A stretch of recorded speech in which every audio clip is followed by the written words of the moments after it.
I was at a store the other day waiting in line to be seen at one of the big phone carrier places. And this, I don't know, it just struck me as something. It was Verizon, wasn't it? And we knew. You know, yeah. And I'm waiting in there, and there's like two elderly people. They come in there at different times, and they're just so nonchalant, just like casting them aside, like they're coming in there legit, like, "Hey, I'm here to pay my bill." Oh, over there. They're just like that. Get in the corner. Like go over there. They're at the kiosk, and they're like staring, like, "What's that?" Like, well, as a society, we treat people who don't know how to use paperless technology as lesser than. So we're like, yes. If you're going to waste my time, we're going to get to you way later. Yeah. And that's what it was. And this poor lady's just there standing there like don't know what to do. And I'm just like, man, it's like we all can get caught up in the technology and knowing how to do it. But if you like pull yourself out of that and just really think, wow, if I was in their shoes trying to figure something out like that, I mean, it's a scary world. You know, it's scary if you can't keep up with the times and these things. Yeah, I mean, in 20 years, like, that's going to be us eventually. Like, in 20 years, kids are going to be like, you don't have a Neuralink?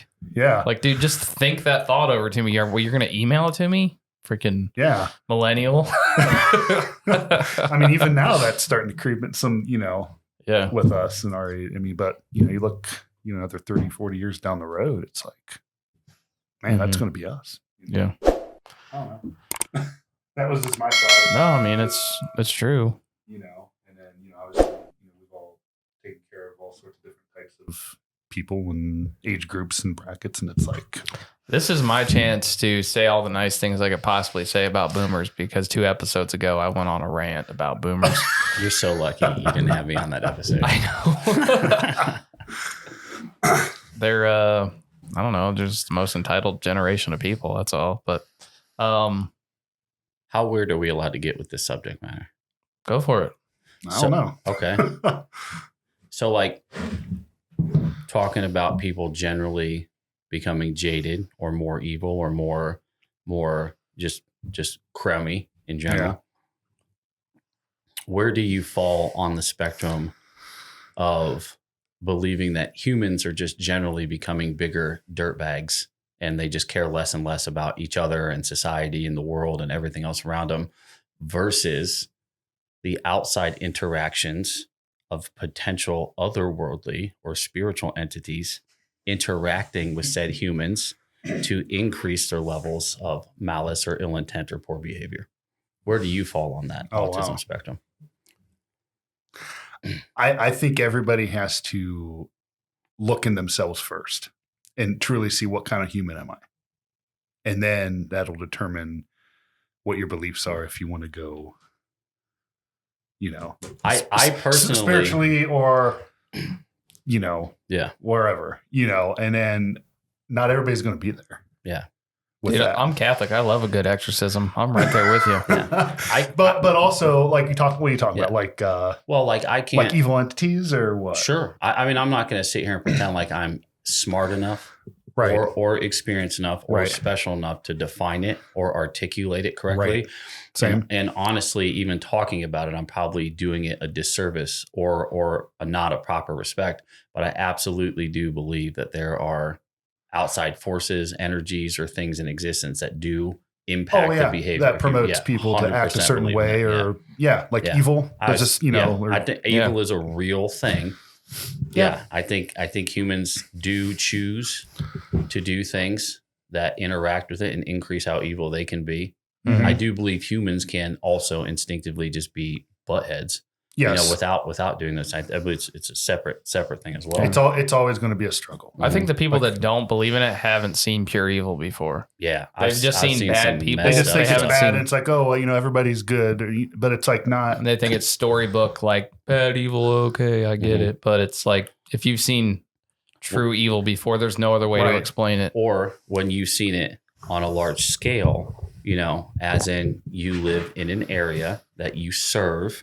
And you unfortunately have to serve the destruction of 30 to 40% of the populace in the area that you serve, watching their lives go down the toilet with drugs, alcohol abuse, violence, sexual assault, everything else. And then you're forced to acknowledge that 30% of this populace is being, toxified or damaged or destroyed with by evil. by something. Something. Yeah. A lot of that obviously is choice. And you Mhm. have Right. to say Human will. human will and the Yeah. I mean, ramifications. everybody nature. has free will to do good. Free or will, bad, human nature is what I meant to say. But yeah. also there is You look at the things that are past human choice, like, pulling a little girl out of a dumpster who's been overdosed on heroin. Certain things have to force you to look a little past, just choices and this, that, and the other thing to wonder, where's that line? Do you believe in that? Is there evil interacting on you? And then the duality of that is there good also interacting to counteract that force? it's like spiritual battle. Yeah, is I didn't know where you fell on that Oh spectrum. yeah, no, I think that there are evil forces that do tend to push things one way or another. I don't think it gets talked about enough because people don't want to be the loony guy to say it out loud. That's why I think a lot of people feel that way, but they don't want to be the one like we are now, being like, "Oh, good and evil." Okay, Yeah, I don't care. And I know you don't care, But and like I don't care either. true. But I think more people need to just be vocal about it. You can't believe in one without the other.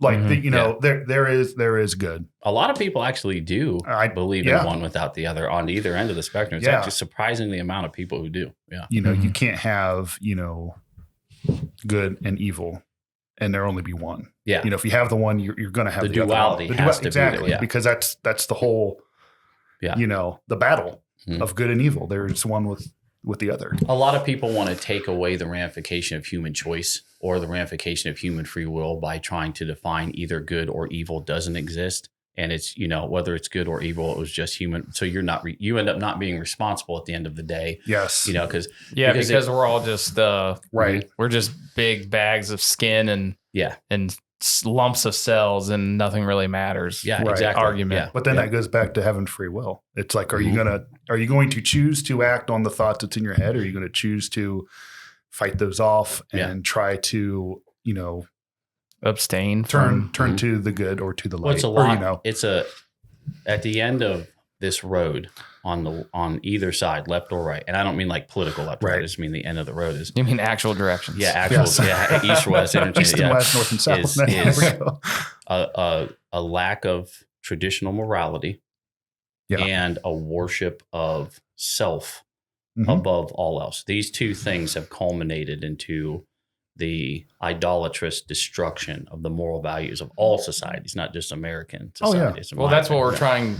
That's what we're trying to do these days is say there is no God. We are turning ourselves into God. Yeah. Yeah. You promote yourself to the God and then you're responsible. Yeah. For, like with AI and everything. False it's like idols there. We're creating ourselves as society. Yeah. Is creating ourselves as that. Yeah. Of worshiping false idols. And that's us. And it didn't happen. Yeah. It didn't happen fast. It wasn't overnight. I mean, it was like shaving away at a stick over every generation became more and more indulgent and less, and then, the world as a whole justifies having a lack of empathy by making it harder to exist. And it's easy to hate boomers because just as a joke, it's easy to hate boomers because they have money. Yeah. And now I'm a poor Gen Z or Gen Alpha and I don't have money and you don't listen to me. And every time I put my hands out and I say I need help, you sing a Bob Dylan song to me about the reason you point at your house that you paid for working at Dairy Queen. That is their biggest comeback to you. Their biggest clapback is whenever you talk shit about them, they point at their house that they bought for 3 bottle caps. Yeah, exactly. They're like, you see? Yes. This is what hard work will get you. Yeah. Yeah. But my mother was able to sell homemade mayonnaise and buy it in this house. Yeah, exactly. Right. Yeah. But see, hard work back then in the boomer times homemade mayonnaise is completely different than nowadays. Well, now we have the gig 100%. Economy.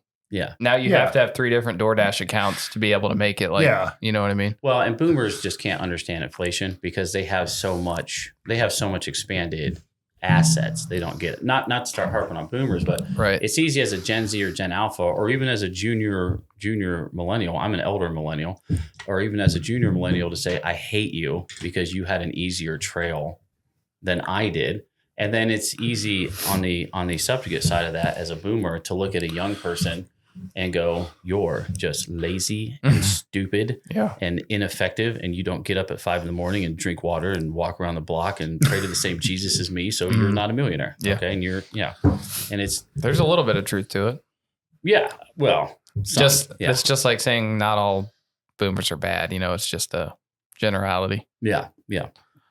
Just the ones who think Social Security should continue forever. Yeah, I do not like. I get a lot of shit for that. Yeah. Hey, off subject but on subject. Yes. I saw this one communist chick on one of the legacy news companies get absolutely roasted because the guy calmly explained the math to her because she was talking about taxing the rich in New York City.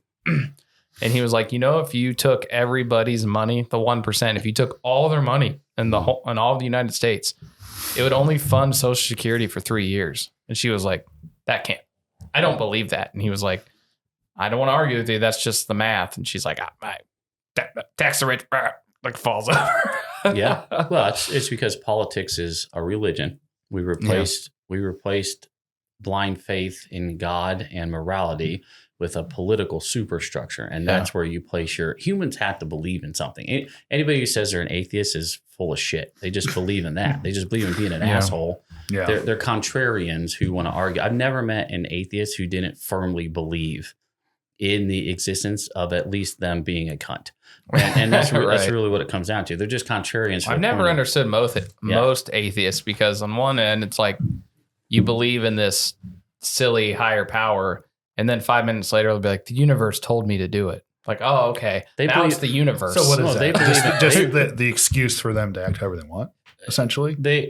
I'll tell you what an atheist is. Every atheist believes in God. They just believe that they're the God. And they're mad that you won't worship them. So they're trying to convince you into not worshiping your God. Sounds so like you worship them. That's exactly what it's rooted in narcissism and self-promotion. Well, I've heard this recently and it makes the most sense. But if you believe in God or a higher power, and you don't need the government to do everything for you because you are by nature not relying on the government, and they hate that. Yeah, and we keep saying they. By they, I mean the left. I'm just going to say it.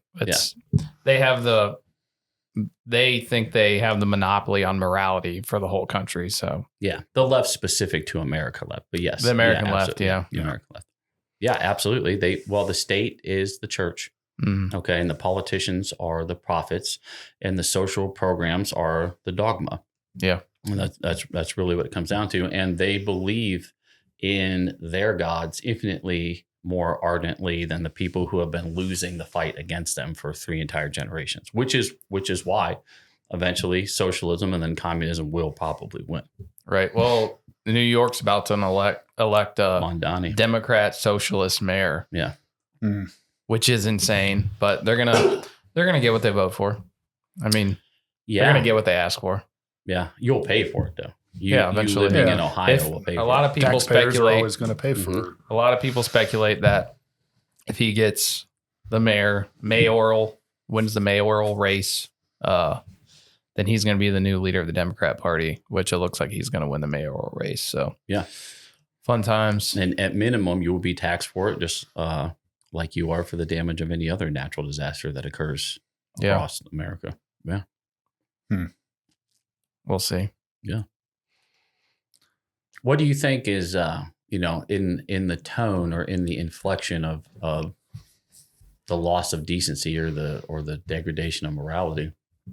What do you think it is that is driving so many young people to focus and vote on what generations of people before them have taught them will kill them, will destroy them, will be bad for them in every way, shape, or form, socialism or communism? I think the socialist argument, the reason that it's still rearing its ugly head so long is because it's so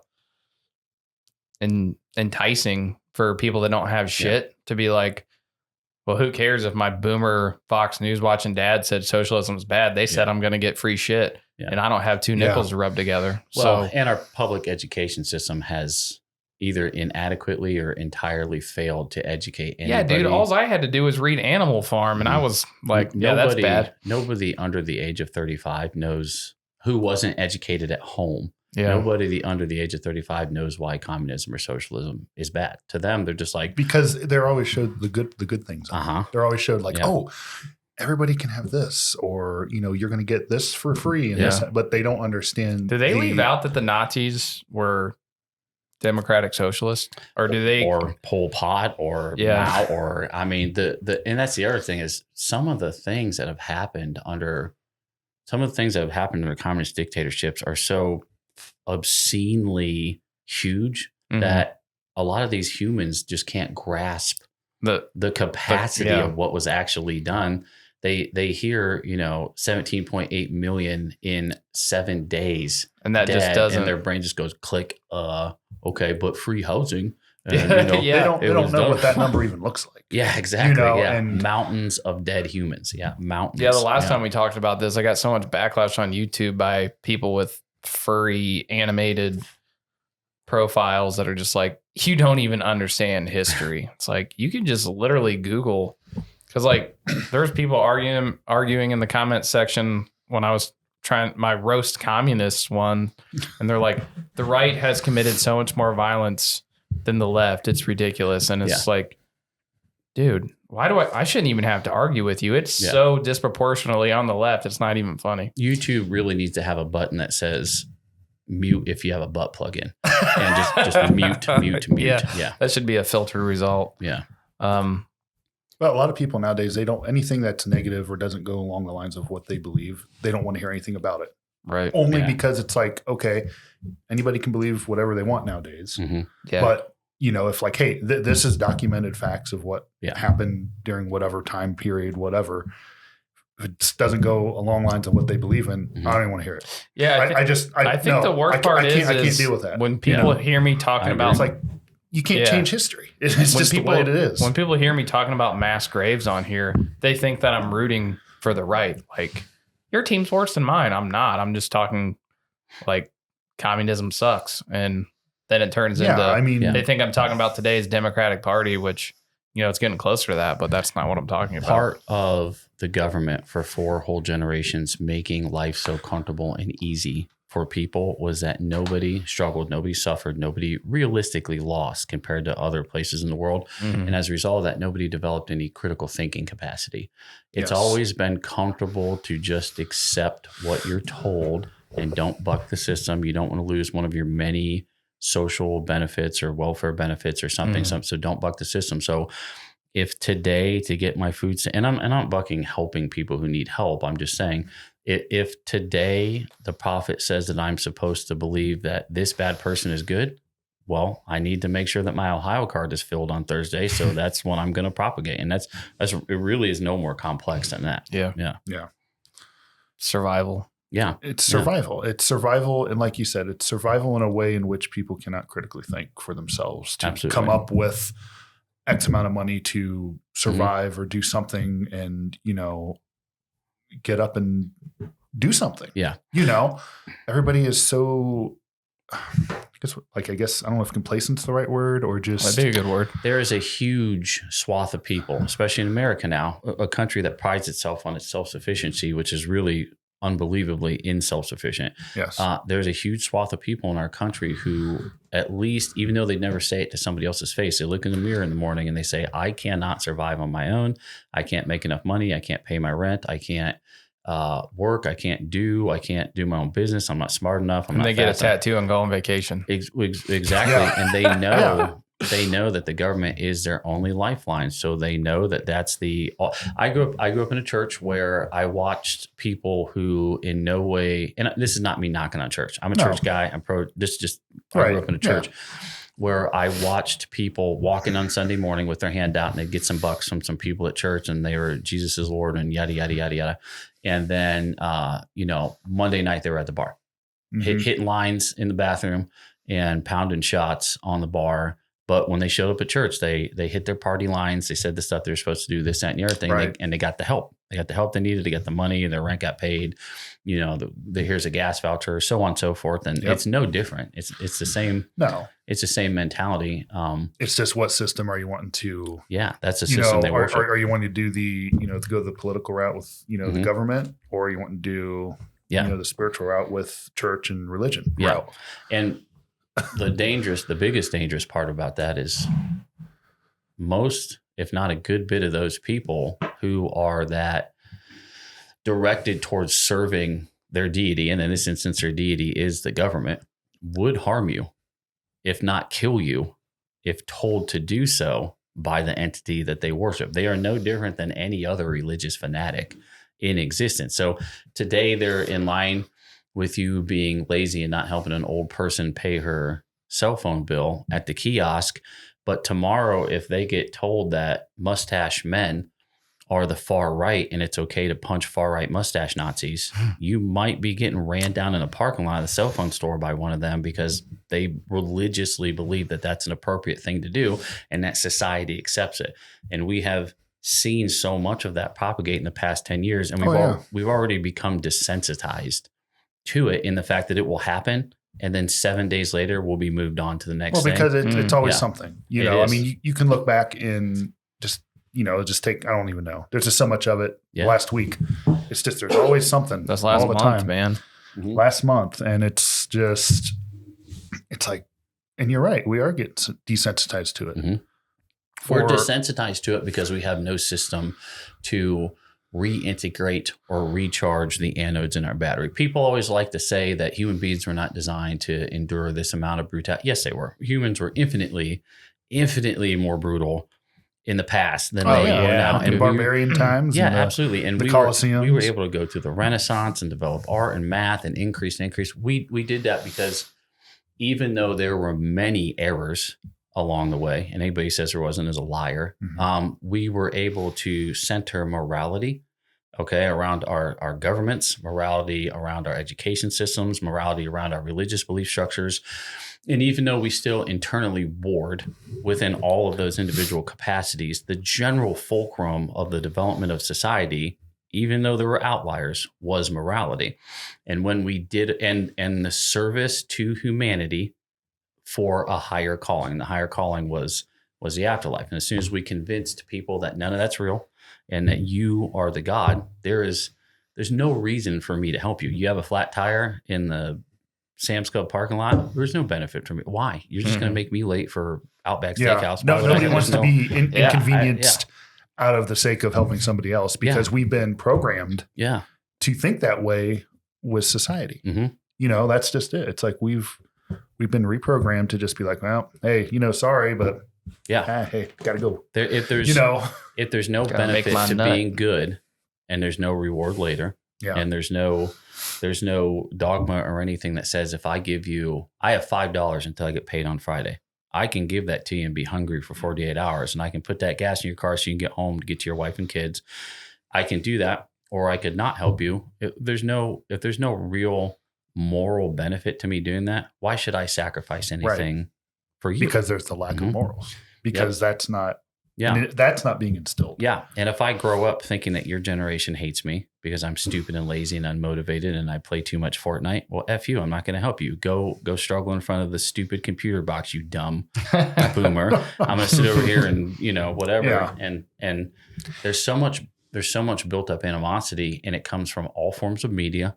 It comes from the church. It comes from home. It comes from all of our jobs, our industries, that there is no avenue where you are not programmed to be animus towards something different than you. And we have been divided on every axis that you can be divided of. So I stopped watching the news years ago.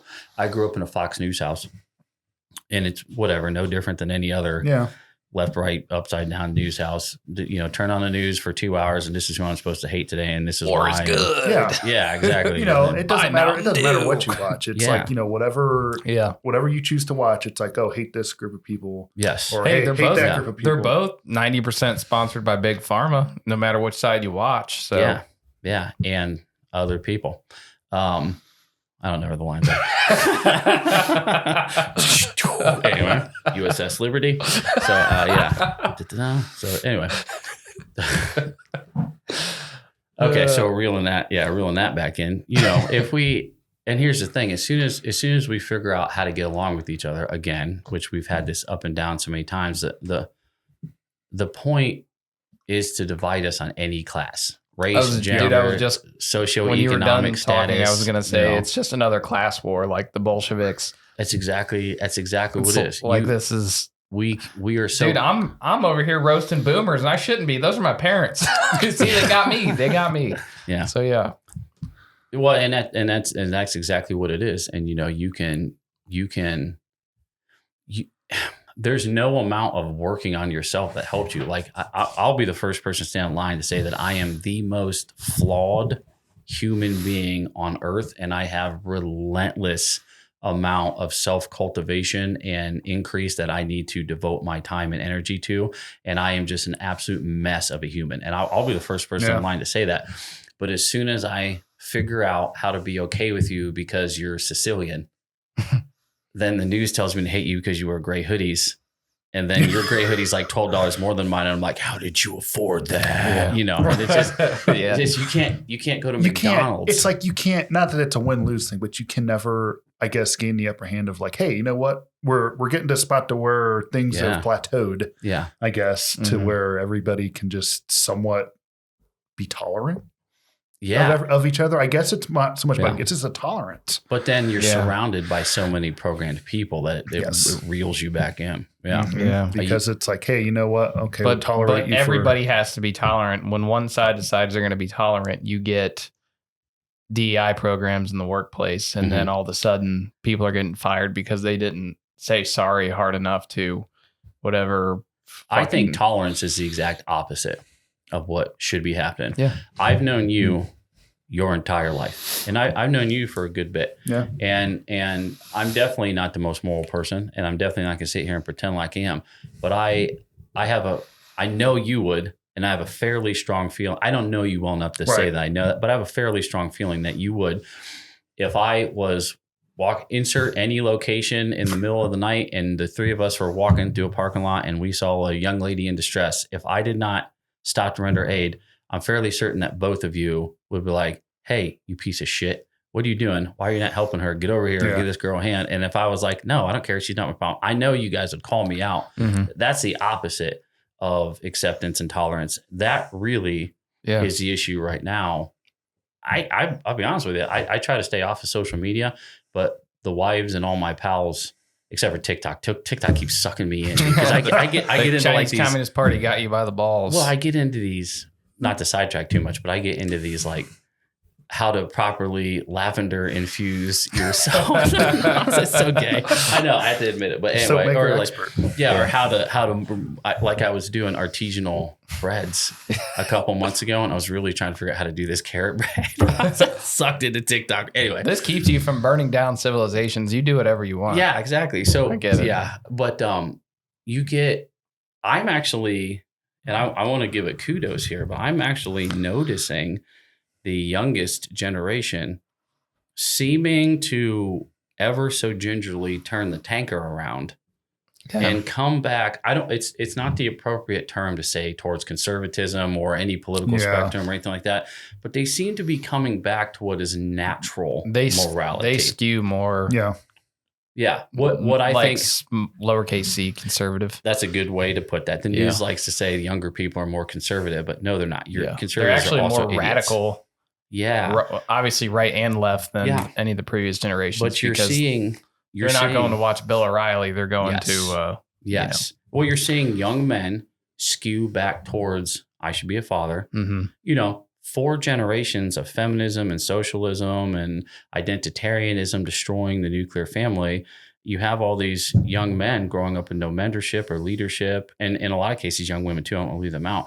And young men are growing up and they're choosing one of two paths now. I either avoid women, commitment, marriage, everything altogether, or they're saying, no, I need to be a man and I need to be a look father. What they did to the younger generation. They made it despicable. They made it, the younger generation of men, they made it so you're a weirdo if you talk to women. It was that whole toxic masculinity campaign they did. And it was like, don't go out there and communicate with the other sex because you will be this Me Too guy, and that scared the crap out of them. Oh yeah. And they're like, well, what am I supposed to be? And then it turned all these people into incels where they just stay in the room and they just completely avoided women. And then it's gotten to the point where it's like, well, these guys over here are saying I should be a man, I should go to church, I should get a wife.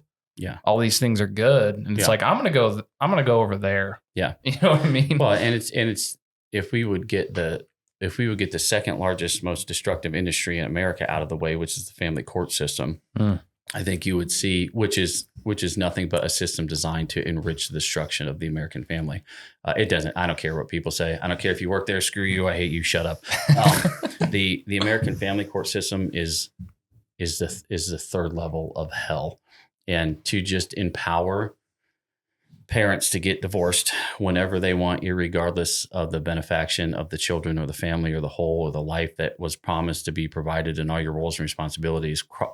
Probably one of the most corrupt things that's ever happened in the whole of the world. And even some more corrupt countries than ours do not allow the freelance access to divorce that we allow here. It's disgusting. But you are seeing... Thanks, Reagan. Yeah, it's no-fault divorce was probably the sharpest sword, whatever you want to call the devil, has ever effectively planted into the United States of America. It's destroyed everything henceforth that it's ever touched.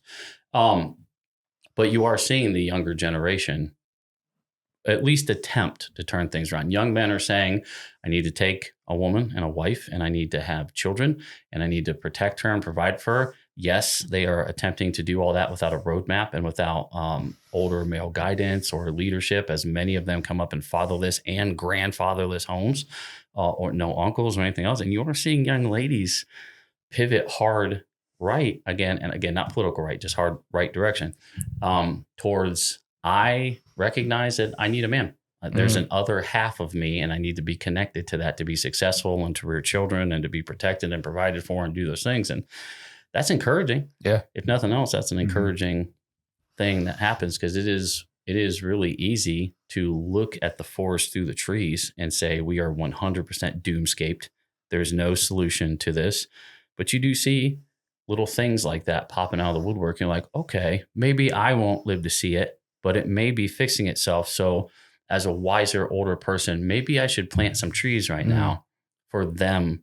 Yeah, you really have no choice but to be optimistic. I mean, sometimes it's fun to sit around and just doom talk all day, but like I'm the king of doom talk. Well, what it is you got to instill the good things and the things that need to be, like you say, cultivated now for down the road. Yeah, and what's the quote about the man that plants a tree knowing he'll never sit in the shade deal? Yeah. Whatever that quote is. Yeah, I know what you're saying, but and that's exactly what I'm talking about. You know, I may never live to see the reversal of the moral decay of this nation, but if I can shore up the foundations for the future generations, that's enough moral focus for me to maybe at least apply a little more effort and be a better human for something that I won't really benefit from, but it gives a moral compass direction, at least, to kind of help if you're driven in that way. Yeah. Yeah. I mean, the one good thing the boomers did for us, at least for me, was like communism's really bad, and universal basic income will never work. Things like that, you know. And then they ushered in communism and socialism and called it other stuff in the guise of empowering the government to protect the environment and defend coral reefs. Right. So I mean that's and then you blinked one day and all these institutions that the boomers thought were planting trees for the future generations, to use that term, turns out have been overly funded and have been empowered to become fascist dictatorship enforcement agencies with the capacities and legal means to imprison or kill you. Well, speaking of fascism, do you think I probably need to comb right back to the other direction? I turned it too hard, right? Speaking of fascism, do you think this whole, how do I want to say it? Oh, I'm just going to say what I think and let me know what you think. I think we still haven't deported more people than Obama, but we are making such a big deal out of it and pissing everybody off that we're going to get very little deportations, and the left is going to snap back 10 times harder with us just pissing everybody off. What do you think? Would you like to comment first? Because that is a really charged capacitor for me. Yeah. I have so many avenues of approach on that. I notice you're not even worked up yet, so you're welcome. Okay. I mean, if it was us in any other country, they're illegally. And I'm not even arguing that. What are we just talking like what? What to like what? Well, I'm just saying like this No Kings protest stuff going on and like down with ICE and stuff like that. I'll be honest with you. I don't understand anything to do with this No Kings thing. I mean, I kind of understand, like, I don't understand it. Yeah. Not that I do, but it's like, it's a protest based off. There's supposedly no due process, and we're rounding people up and shipping them off like a king would. Right. But if you look at the numbers, the actual deportations are actually way too low for me. But I think we're making such a big dog and pony show out of it, right, that it's not worth the. Like Obama just deported a shit ton of people and just didn't tell anybody about it. Well, everybody's like, I think now drum strike. I think nowadays everything has to be like this grand, like happening. You know, like anytime something happens, they're gonna amplify it. Once there's a happening, then there's a noticing on both sides. You know, it doesn't matter. And I think that there's just so much misinformation out there of what's really happening to get us off track. That's why we need a ministry of truth. Ministry of truth to get us off task of kind of what's really happening behind the scenes. Because if it helps you feel better, I never argue with anybody who supports the No Kings movement. And I'll tell you why. 99.9% of them have no idea what it's about themselves. They don't know why they're holding a sign. They were just told to, because in their continuously evolving book of religion, which is whatever the local prophet tells them, we are to protest. And today it's Donald Trump. Tomorrow it'll be whoever, because he is saying something that is antithetical to our belief structure. End of story. That's really what it is. Yeah. You challenge my opinion, you challenge my belief. So I'm going to say that you're a king, because we believe that we are morally and spiritually correct on our side. In this instance, it's the left. Mm-hmm. And we also believe that the vast majority of America is on our side. So if you are against us, then you are antithetical to the entirety of the voting bloc of America. So you are trying to dictate against the will of the mass of America. So we view you as a king or a dictator. Mm-hmm. They are unable to intrnsically understand that they are the minority. Did you say Stein? Understand. Understand, yeah. 600,000. Anyway, they are unable to.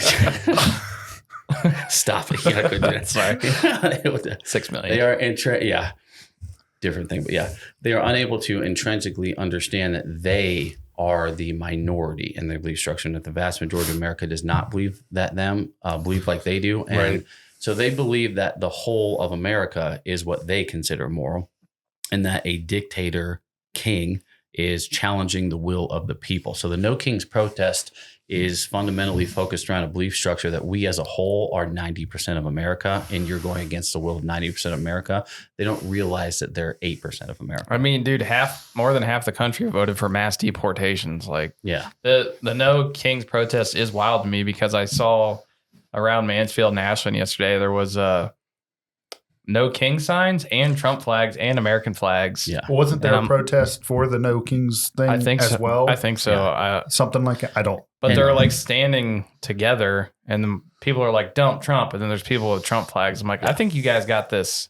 You need to coordinate different days to do these or something. And that's on mass confusion. That's the whole. Dude, can you imagine mass confusion amongst society? If everybody got together and was holding up a ground beef is $7 a pound sign? That's what they don't want.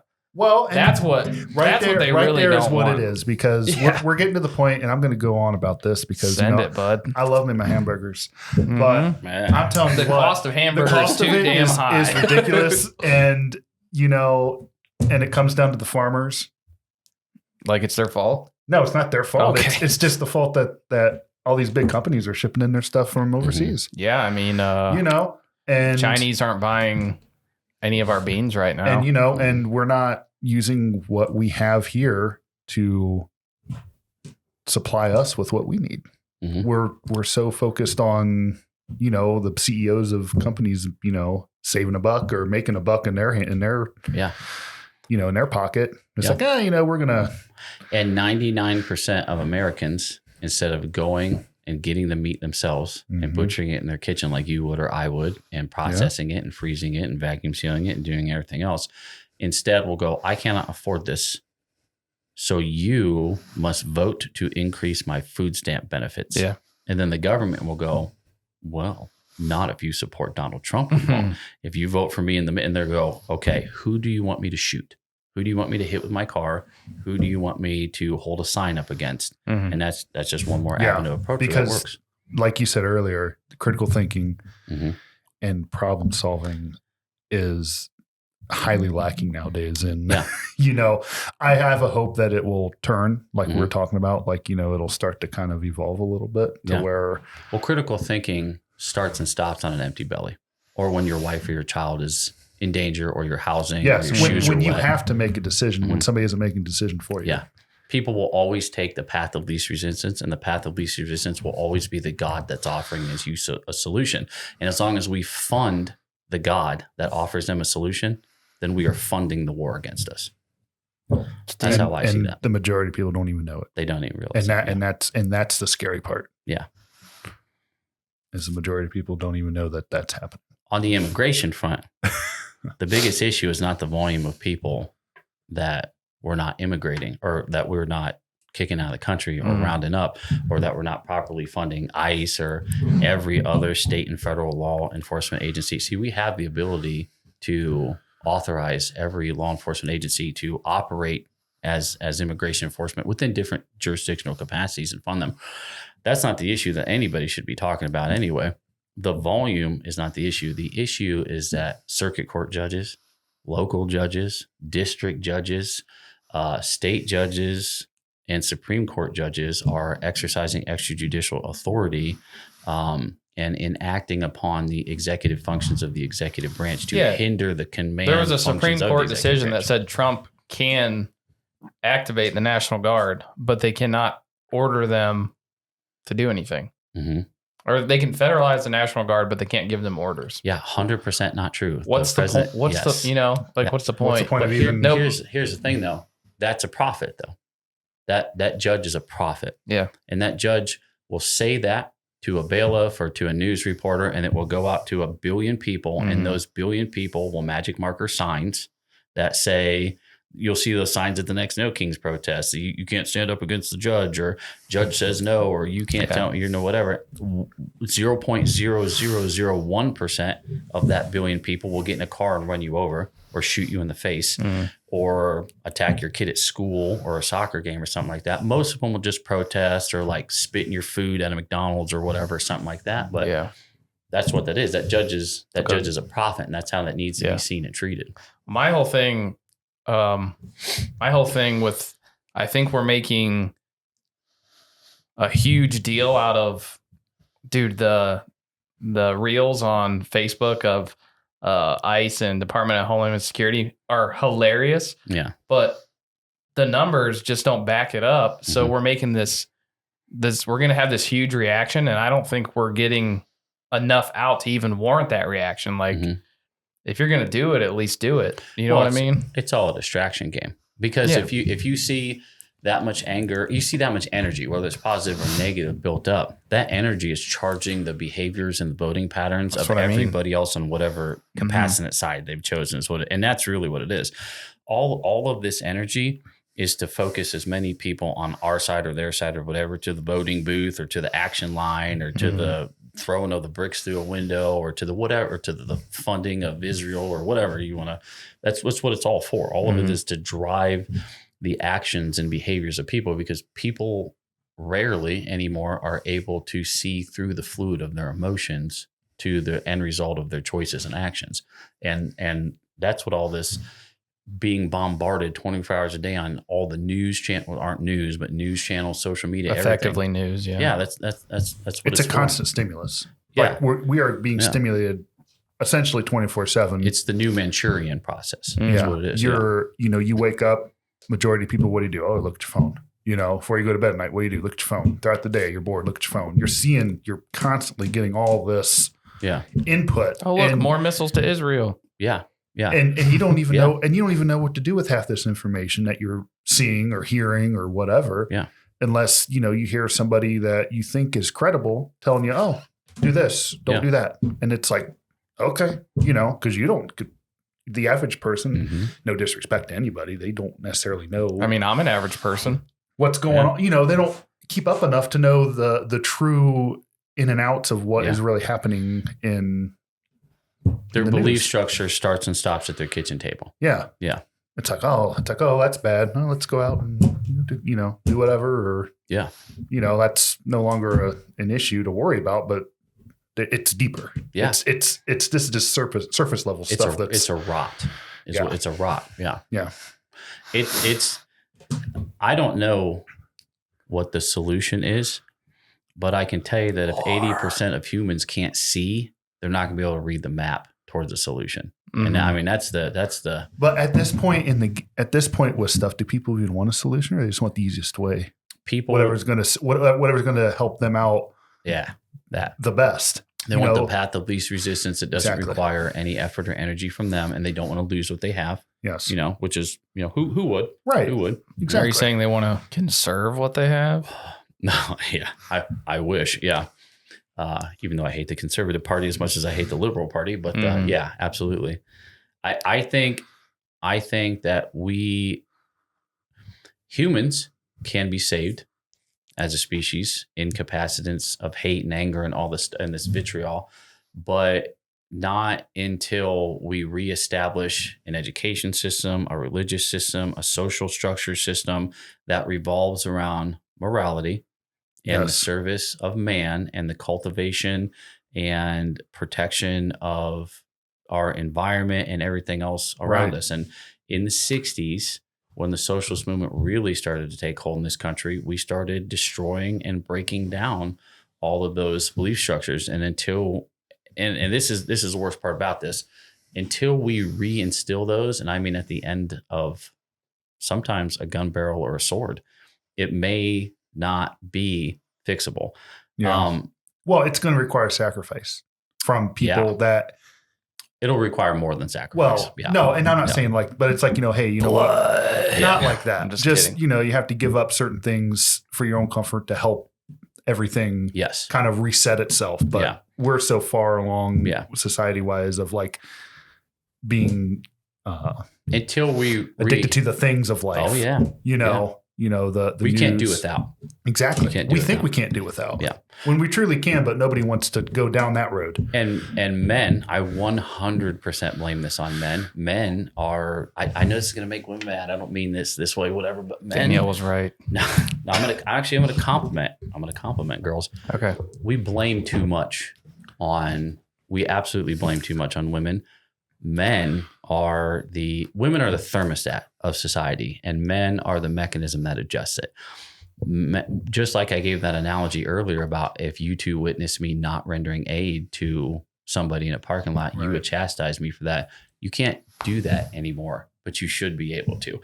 The normal thing should be me walking up to a 12-year-old boy who's smacking his grandmother in the checkout line of a Kroger's on Ashland Road. This is an actual thing that happened.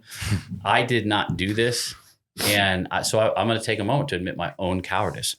I, about a year ago, witnessed a 12-year-old boy just whacking the shit out of his grandmother, standing up in a cart in the checkout line. This kid was not developmentally disabled. Right. Nothing. It was obvious. It was over, I don't remember what it was over. Someone grandma wouldn't get him. And what should have happened is me or any other grown man or the kid's grandpa or somebody should have squared that kid away, is what should have happened, and told him, you know, you're 12, you're a young man. Today's the first lesson you're going to learn about putting your hands on a woman. And he should have been course corrected forcefully right there and hopefully made a better man for the rest of his life. We won't do that anymore. No, we won't. And I'm scared of getting involved. We're scared of getting involved because when you try to do that, then it's going to be your fault. We are scared to correct our families because we'll lose them in divorce court. We are scared to correct our teachers that are educating our children, because we'll get arrested by the sheriff's deputies or the local police departments, or our kids will be chastised and shunned in school. We are scared to call out our lazy doctors who are doing everything that are not good for us. And we're scared to call out every form of bad. So what it is a lack of accountability. And in women's defense, men entirely are the ones who are responsible for calling out bad and remediating bad. Women were not empowered or designed. Women have absolutely every right or design to say, hey, that's bad, you shouldn't do that. But women are not designed or empowered to remediate bad. Men are. And we have become spineless chicken shit cowards. And honestly, I myself am guilty of turning a blind eye more times. Man, I couldn't tell you how many times I've been in a house with a patient and I'm just watching some wild kid or some drunk husband or some abusive dad or something. And I'm just like, man, this is number 7. I just want to go back home, whatever. And I'm just like, whatever you got to do to get out of here. But really what needs to happen, somebody needs to pay that guy a visit. He needs to be handled. Or that 17-year-old boy who's, it's right. It's like we said earlier, it's like it's just desensitized to all of that. Yeah. We've become just like on autopilot with just allowing. Well, and we got people stabbing little girls on trains because they're not scared to. It's not because nobody's scared to commit the crimes anymore. And that's the thing, because they know it's like, well, you know what, I'll get out or whatever because of it was only his 14th time out. And honestly, the prison system isn't even the problem. I know people want to argue about the prison system. The problem is that a person like that could even make it to prison. That's the real problem. As a society, men have failed to uphold moral turpitude. Men have failed to uphold. The reason the amount of child molesters we have doubles almost every 2.8 years is because we're not chopping them up in the woods and feeding them to our livestock, which is what we should be doing.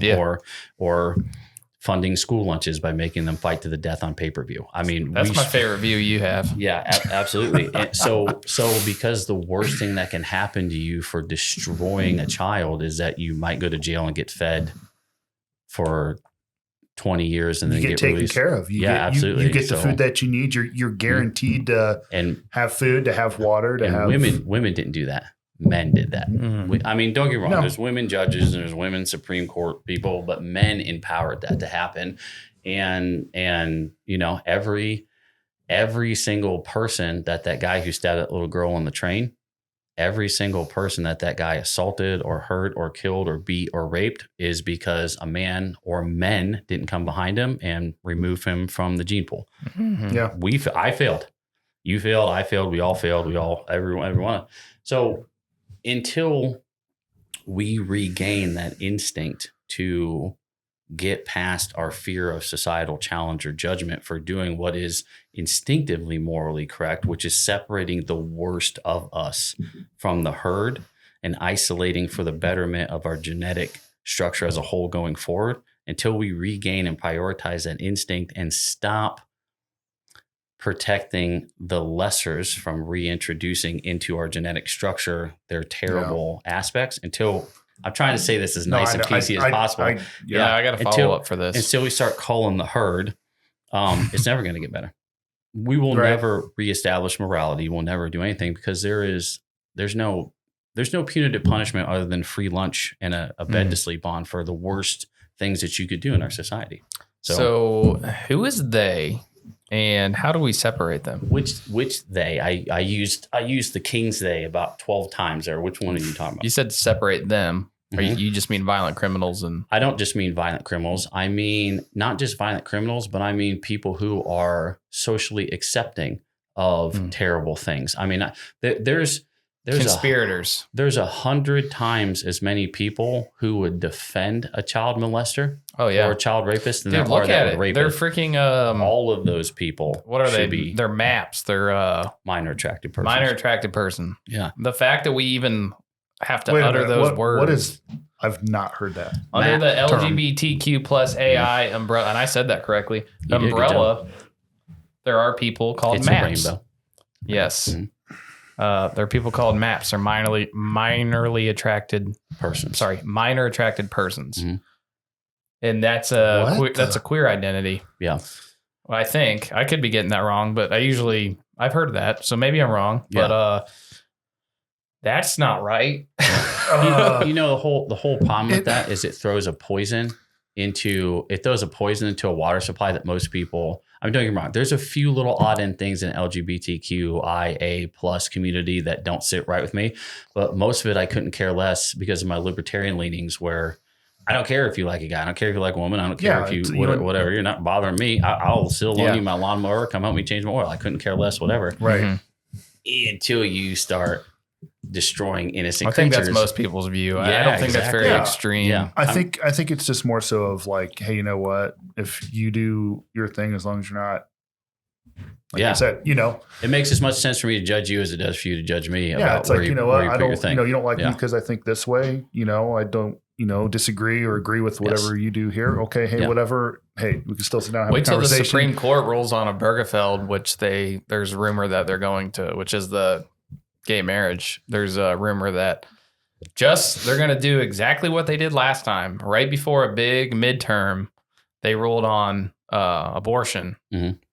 They're going to there's rumors that they're getting ready to start hearing an appeal for a Bergefeld, which is legalizing federally gay marriage. Here's And it's going to be right before the freaking midterms, probably, which is going to be absurd and stupid. Yeah. They should leave it alone, but no. Obergefell needs to be overturned, not because I am, Because it's a state issue. Yeah, exactly. Well, not just because it's a state issue. It's because it's a separation of church and state issue, in my personal opinion. A lot of people would make an antithetical argument against this specifically, but this is my personal opinion. This is how I view it. I believe that I should be able to marry my shed.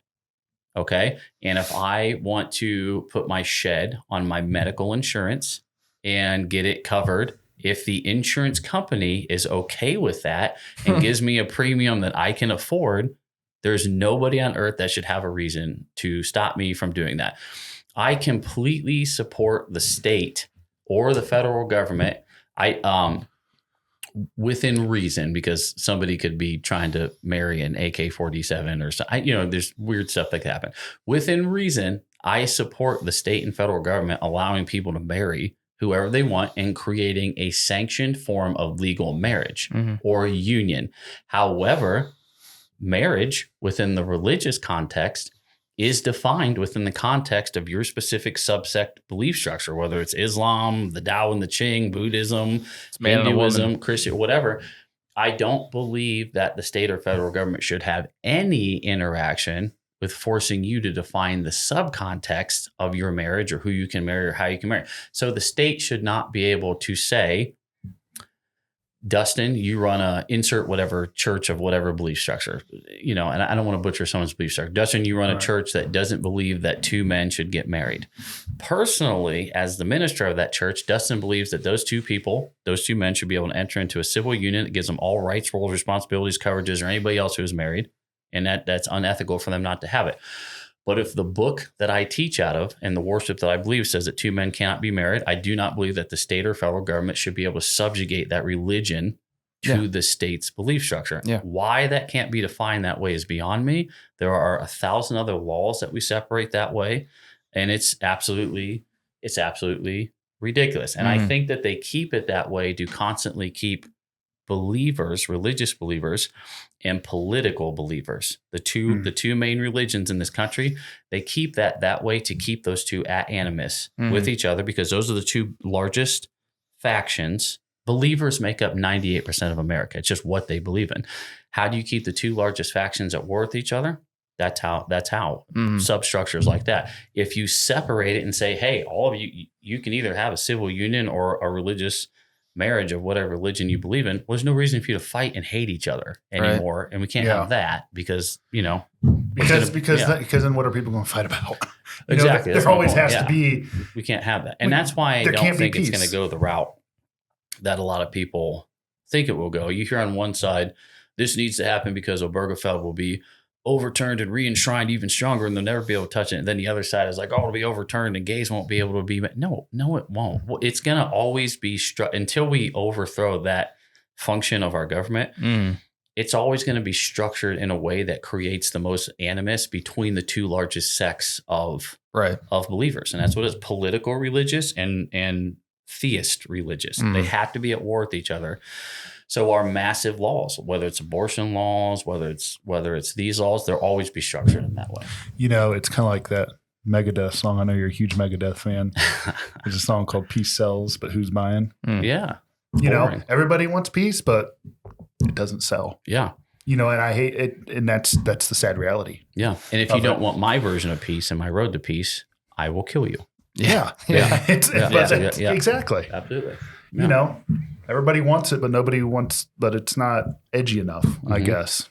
Yeah, that's true. Because people like that constant, the drama of the, you know, society and news networks. All of us are raging against the same machine. We just don't realize that it's the same machine, and that machine is a used can at Walmart, in case anybody's wondering. But all of us are raging against the same machine. We just all think it's a different machine. I think it's your machine, and you think it's my machine, and we're all just the puppet working for the man. And you know, every single day I have to stay cognizant of that, and I fail every 17 minutes. Every 17 minutes, I'm like, God damn it, I'm doing what they want me to do right now again.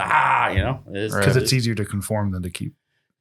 You're just drowning in it. You're drowning. You're drowning everywhere in you it. go. Yeah. So keeping your head above the water is exhausting. You're swimming in pudding because it's a constant swimming in pudding. You're swimming in pudding. Yeah. Cosby's got me. He's down there. Cosby grabbed my ankle. Dustin getting the pudding pop. Oh gosh, he got me. I know you probably wanted this to be professional. I apologize. I didn't mean professional. Yeah. What are you talking about? No, just getting here chatting, and I'm always trying to walk the lines of whatever guest career that you brought in. He's just going to get Coda in trouble at work. Yeah. Yeah. Absolutely not. Let's talk about this will take 17 hours, so I'm going to try to put some parameters around it. How do you prep for a civil war, an asymmetrical warfare? How do you prep for it? You got 15 minutes. Go. If an asymmetrical. Oh, okay. Okay. So let's define asymmetrical warfare within a region, and then the size and scope of that region, because the answer is completely confined and defined. Let's talk about. Okay, what if it's more realistic, like civil strife turning into. So you're talking about civil war district, let's compare it to original Civil War in America, where you had that's never going to happen again. District or regional strife, very hyper localized within specific small regional agricultural and industrial communities. I don't think a lot of people realize that during the Civil War, people didn't just walk out of their homes and was like, oh, goes that guy, let's get him. There's people fighting. They were very small, not small, but comparatively to the whole United States, there were small conflicts popping up everywhere. And the average person just kind of went on about their way. So you have to define the differences between now and then. And it's not just modernization versus old time. It's not just stuff like that. So so before you can fence that argument or discussion in, first understand that then the barely structured U.S. government, which wasn't even a government, did not have the ability to subjugate the entire United States of America, right? Or cause mass genocide on a global scale in less than 2 hours. The U.S. government currently could kill every person in the United States of America in under 24 hours. So that's the single biggest difference between huge difference then and now. So you need to understand. I guess I'm talking about factions fighting each other, not so much different zones of the country. Yeah. The question keeps getting Proud Boys versus Antifa, kind of thing. The question keeps getting fake supposed on different medias, different podcasts. The way you handle civil strife, whether it evolves into civil war or stays into pocketed civil strife, which a lot of people say we're in a civil strife period right now, the way you handle it is exactly how we're handling it right now. We are in more conflict right now than we were when we considered it from civil strife to civil war in the early part of the United States of America. And the way you handle it is, if they're blowing up Starbucks, stay away from Starbucks. Yeah. That's the way you handle it. You turn off the television, you go back to arguing about chicken pot pie in your living room.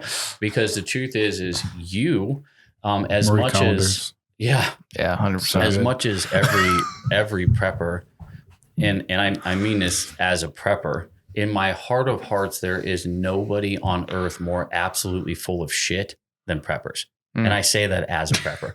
All the preppers are, Civil War, come to my house, I'll wipe out a battalion. No, you don't. Shut up. You're not going to do anything. You probably have a quarter tank of gas in your truck.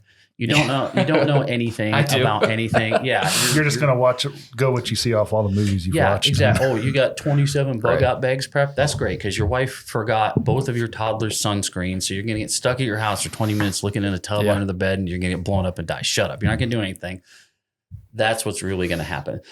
Civil War nothing is going to take place in the United States of America that destabilizes the United States of America to a point that the powers that be, half of which are globalist and half of which are internalized, become destabilized to a point that they lose their foothold of power or their seat of authority over the United States of America. So what do you do if a civil war breaks out? Stay home. Stay away from the area that's affected. Essentially, and conflicted because you have no control over it. You're not in charge of it. It's all kabuki theater anyway. And if you're dumb enough to think that you're going to go out and win for your side, you're dumb. You're just so that's easy for us, I would say. But the people that I hate to say it's too, not to interrupt you, but it's common sense. Well, the people it's like, that like if there's something going on, let's just say, whatever town, I'm Cleveland, Columbus, wherever. It's like, people that are I'm not going to go down there. The people that are balls deep in Chicago that don't want to be involved in this, that haven't had the wherewithal or the resources to get out of Chicago, and they don't want to be in the middle of it, but they are. Those are the people that I'm kind of like, the people that are stuck, that don't have an option to get out. What your common sense alternatives there, if you have no way to get out of those regions where civil strife and violence and damage and rioting is happening, and you have no other option but to shelter in place, then that's all you can do. Yeah. And I hope and I pray that you were a reasonable person and saved a few weeks worth of food and water, and you have money and the ability to transport your family safely to a safe location. If you did not fill at least those basic tenets of masculine planning, well, then you failed as a father and a husband right off. Not to shame you, because I get it. Life happens. Everybody's poor. And sometimes you got to sell your food supply to buy gas. But that is what should take place, and not to speak without an ounce of grace, but hopefully all of the media everybody is consuming about people's houses getting burned down and businesses being burned down is teaching people that you have become entirely reliant on your local and state and federal government systems having a plan for you. And that if you do not have a plan for yourself going forward, you are failing yourself and your whole family. There's absolutely no reason for anybody that has existed with media for the past 25 years to be able to successfully justify why they felt it was okay to not have a plan to at least protect their home or provide for their family for a couple weeks, if not a couple months, in a way to transport themselves. So I'm not saying that I don't feel bad, because I do, and I am intrinsically empathetic to the loss of it, which is why I do what I do, and you guys do too. I'm intrinsically empathetic to the loss of any human life or endangerment of your children, or your family, or your home, or everything you have. But fucking come on. Where the F have you been for the past 25 goddamn years, watching everything burn to the ground all around you, and all the every time someone gets elected, it's civil strife. So come the hell on. Got mass immigration, collapsing economy, skyrocketing. Nobody wants to see it. They don't want to accept the fact that that's where we're at. Absolutely. Because for whatever reason, it's like, it's scary, but what are you gonna do about it? Yeah, it's you're gonna stand up, buck up, and kind of be like, hey, I got to figure out what to do if X, Y, or Z happens. He's gonna stand and be like, I don't know. Well, what would you recommend somebody's first steps on a budget be to like start prepping like day one? Because food and water. Yeah. And small arms protection. The single biggest mistake that all preppers make is thinking that the only thing that they need is a little food and water and guns. Yeah. That's the single biggest mistake preppers make. You need a single small arm. I recommend 9mm. It's easy to access. It's all over the place. It's interchangeable with a lot of other weapon systems that a lot of people have. You need a way to transport your family from the conflict and a small amount of supplies with you and shelter to another location that is not where the conflict is, and hunker down there and have communication. Okay. So you need a cell phone, say a couple weeks worth of food and water, a shelter, even if it's just a pop-up tent for your family to stay in, something rated to whatever season or climate that you're in, a form of communication. And from there, you can figure it out and you can access other systems. If you are planning to defend against anything in your home other than a single individual invader, you're an idiot. You will not be successful. You will surely die. You will have all of your stuff cannibalized. When prepping, always make everything you have as mobile, as conveniently mobile as humanly possible, and store a lot of your stuff in outside locations. But here you are in the middle of it. You didn't prep for anything at all. What can you do? Take whatever non-perishable food and water that you have. If you have a weapon, take it with you and go somewhere else and figure out a plan. So you would say prep the, like not rule number one, but the most important thing you can do is know where you're going to go or have multiple locations of absolutely having a plan. Yeah. The plan, and this is why I say preppers are hard or retarded. Okay. The two biggest things that I always hear, ain't nobody coming, I'll defend against the government. You can J-dam your house. What are you and your 45 Glock gonna do, amigo? No, shut up, you idiot. When 19 purple hairs start crawling through your window like the zombie apocalypse, you ain't doing shit. All of you are dead. Shut up. Anyway, or you know, they say, I got places I can go. I got pals. I got buds.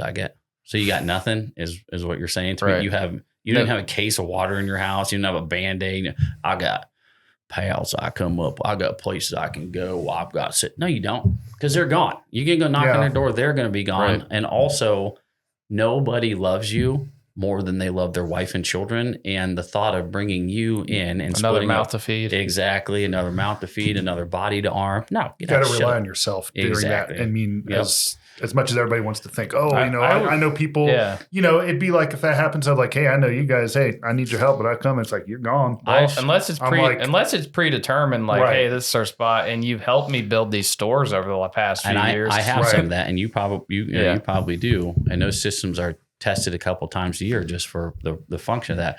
But I personally have seen the collapse of civil and social structure multiple times in multiple countries and multiple locations all over the world. And you've seen some of that too. And I'm here to tell you that whatever plan you have, unless your plan is to go away from the things that kill you and sustain in another location, then you, for a time until you may be able to return, you're not prepped. End of story. Right. If your plan is to shelter in place and let your plywood walls defend you from the onslaught of ding dong, there's no system in which that works. And short-term conflict prepping is an entirely different conversation from long-term, social, economic, religious, moral value collapse prepping. Yes, that's a different conversation, but go somewhere else. Go put gas in your minivan. Okay. Keep enough gas with you to get far enough away from what may be collapsing electrical grids. Keep water and food with you. Keep that stuff in your automobile, and then drill with your family. Asses and elbows in that car. I want to be out of this house in 8 minutes. Keep changes of clothes, medicine, all that stuff. Keep that in your cars. Keep that stuff and get ready to go.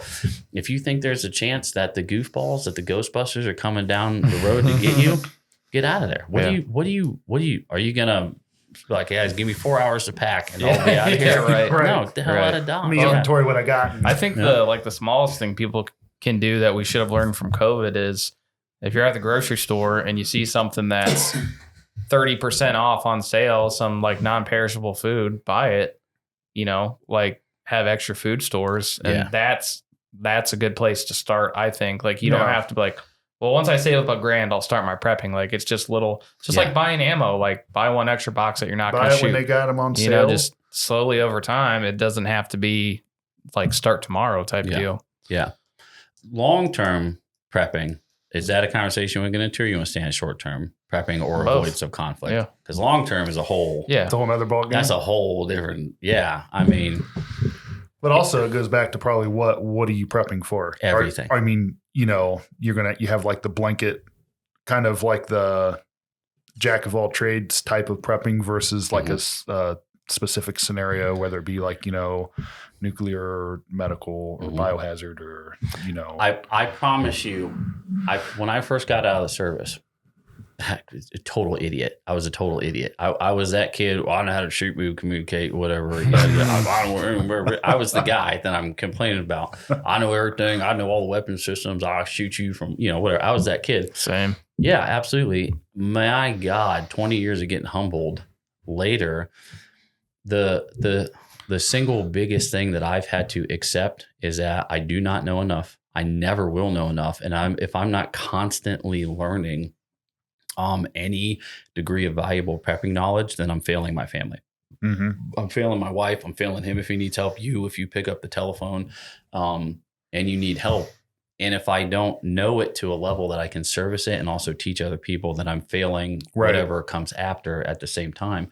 And I joke. I always joke, like, I brought you soap. But honest to God, that's an immensely valuable prepping skill, the ability to make soap out of random chemicals that I can get from Walmart, or other things. Yeah. Or a lot went into that. I butchered an animal, I rendered tallow, I did a whole lot of stuff. Again, not tooting a horn, but most people don't even know what soap is, let alone how to make soap or how to repair their bullets. I know for a fact that most people at Walmart don't know what soap is. That's true. That's a very that's so low on their story. list. And everybody thinks everything just comes from a store. It's not just that it's not just that.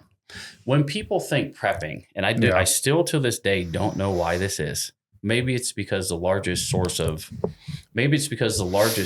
online information about prepping comes from FUDs and Pogue veterans. Maybe this is why. But when people think prepping, they think there's a standing army at the end of my driveway. I've got whatever. That's all they think. They don't think about economic collapse, infrastructure collapse, electric collapse, gas supply collapse. Right. Where you're going to get your water, how you're going to create antibiotics. When the system of I'll just order that to my house collapses, or the system of I'll drive 20 minutes down the road to buy that collapses, what are you going to do? Right. Less than 0.01% of the prepping community considers anything outside of beans and bullets and wearing 90s camouflage in the woods with Guns N' Roses t-shirts. Blah, blah. That's a good time, though. Yeah, listen, it is a good time. And I myself have done some switch time out the window of a minivan. Okay. Listen, this is America, and I love that as much as the next person. But if you filled the largest football stadium in the United States of America with that person, there's less than 1% of outside valuable knowledge other than how to modify a Glock to be semi or full automatic. That's great. You can shoot out of a minivan. How do you generate electricity with that motor? How do you wash your clothing? How do you disinfect your child's wound? How do you deal with your wife's infection? How do you feed them, grow food where they don't have? So that right there is the single biggest. I promise you, died of dysentery. In under 6 months, 99% of all people who claim to be functioning preppers will be dead. I think that world. Yeah, just outside of preppers, I think the stats were like within 72 hours of a complete power grid going down. It was so many. I forget the number that they estimate. Most of that's elderly. Lack of getting medicine, oxygen. It's going to be more at risk, age brackets as far as that goes. Yeah. I mean, think of how many people need insulin. Yeah. Things like that. Yeah. Or literally anything else on earth, because for 50 years you just hit a button or pick up a telephone, and you get it sent to your house, or a doctor, whatever for you. There will come a time. Listen, in the first 30 days of economic collapse, Ukraine is a good example of this, or really any other Eastern Bloc country that went through communist conversions, or several South American countries, or Cuba. Actually, Cuba is really the best example of this. Within 60 days, there wasn't a pill to be found in a pharmacy. There wasn't a bottle of water or milk or anything to be found in a grocery store. All the meat was gone. All the food was gone. You could not access, you could still access fuel for a period of time until the socialist government's electrical generation systems that powered all these fuel pumps at similar to Iraq shut down. You couldn't get gasoline, you couldn't get diesel, you couldn't get medicine, you couldn't get a Flintstone vitamin, you couldn't get a piece of cheese in under 60 days. Wow. 0% of that country was ready for that collapse. Just in the state of Ohio, not even, let's say the government doesn't fall apart. Let's just say it's not, massive political upheaval or anything, but just if the power grid went down for 30 days in summer, not even in winter, but in summer, it's demonstrous how many people would be dead in under 30 days. Yeah. Zero systems in place to prep for any of that, What do you say to people that are kind of like, well, the prepping stuff or those kind of scenarios, like, that's just far-fetched. You're kind of a conspiracist. I call them LARPers. They're LARPers. And mostly because preppers hate being called that. Anybody who is prioritizing all of their prep time with shoot, move, and communicate is just a LARPer. They're just a lightning bolt. I mean, nobody that has any knowledge of prepping, that is just like, none of that'll happen. That can't happen. No, he's saying, like, what do you say to the people that think you're crazy? Or like, like they're listening and they're like, oh, wow. Okay. Like this sounds so far-fetched. My mind can't wrap around this. And it can't happen. And they're just like, I used to make that argument to younger people quite a bit. But if I was forced to involve myself enough to try to make that argument again, I would ask what it is in life that they care about. Yeah. And I would say, do you care about that thing, whether it's a daughter, a son, a wife, a mother? Do you care about that thing so little that you would not put systems in place to protect it in the event of knowing what you have witnessed already happen around you all over the country? Do you care about that thing so little that you wouldn't want to at least have a plan B in case something happened? Right. And if that is not enough, well, then that person doesn't care enough about anything. Said person or whatever. Yeah, absolutely. It's a hell of an argument. Yeah, that's what I would do. It's unfortunate that we have to think that way. Yeah. In this modern time of which we live in, where you can, like you said, get on the phone, hit a couple buttons, and have a pizza delivered. DoorDash me. I did it last night. Yeah. But I had issues with it. Yeah. So, it's like, well, maybe I'll just, drive there myself, or just won't get it, or whatever the case may be, thinking, well, but somebody's just like constantly, hey, I'm going to do this on the phone, get this, and it doesn't work. When I turned 40 a while ago, as all humans, I have failed at so many things that I put my hands to. In fact, many of everything that I know is defined by the fact that I failed 10 times as much as I've ever been successful at anything. Right. I wrote the book on failing. Let me tell you, I was forced to sit back and evaluate a great many. I was actually just yakking with him on the telephone about being humbled the other day. I've been in martial arts my whole entire life, and on and off, not competes. And I got out for years, but I stayed in. I was doing some reffing, and I was, helping with like different tournaments and this, that, and the other thing. And then, the paperwork, and then, staying involved in this and everything. And I started back on my health journey. Get your blood pressure under control, get your, this, that, and the other thing. And holy macaroni was that. And it still is. I'm gonna get my butt absolutely kicked tomorrow night. And I know I am. And I'm gonna get rolled tomorrow night so hard. And I'm gonna pay for it all week, but I have to do it. I have to pay the penance for when I'm done. So people don't want to put the effort in to the process. People, to prep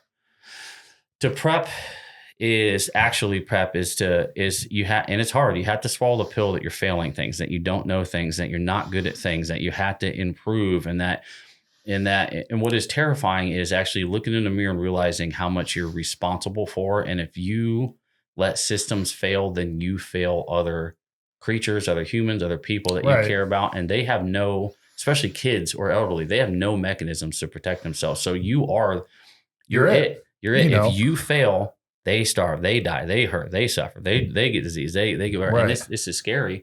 And, so I myself am kind of on this journey that I could absolutely be doing better at.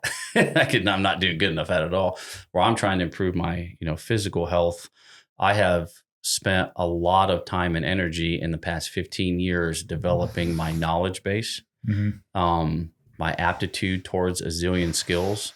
And, I can sit in a room and hold a conversation with almost anybody on any subject walk of matter. life per se, exactly. But 6 months ago, I absolutely got my ass rolled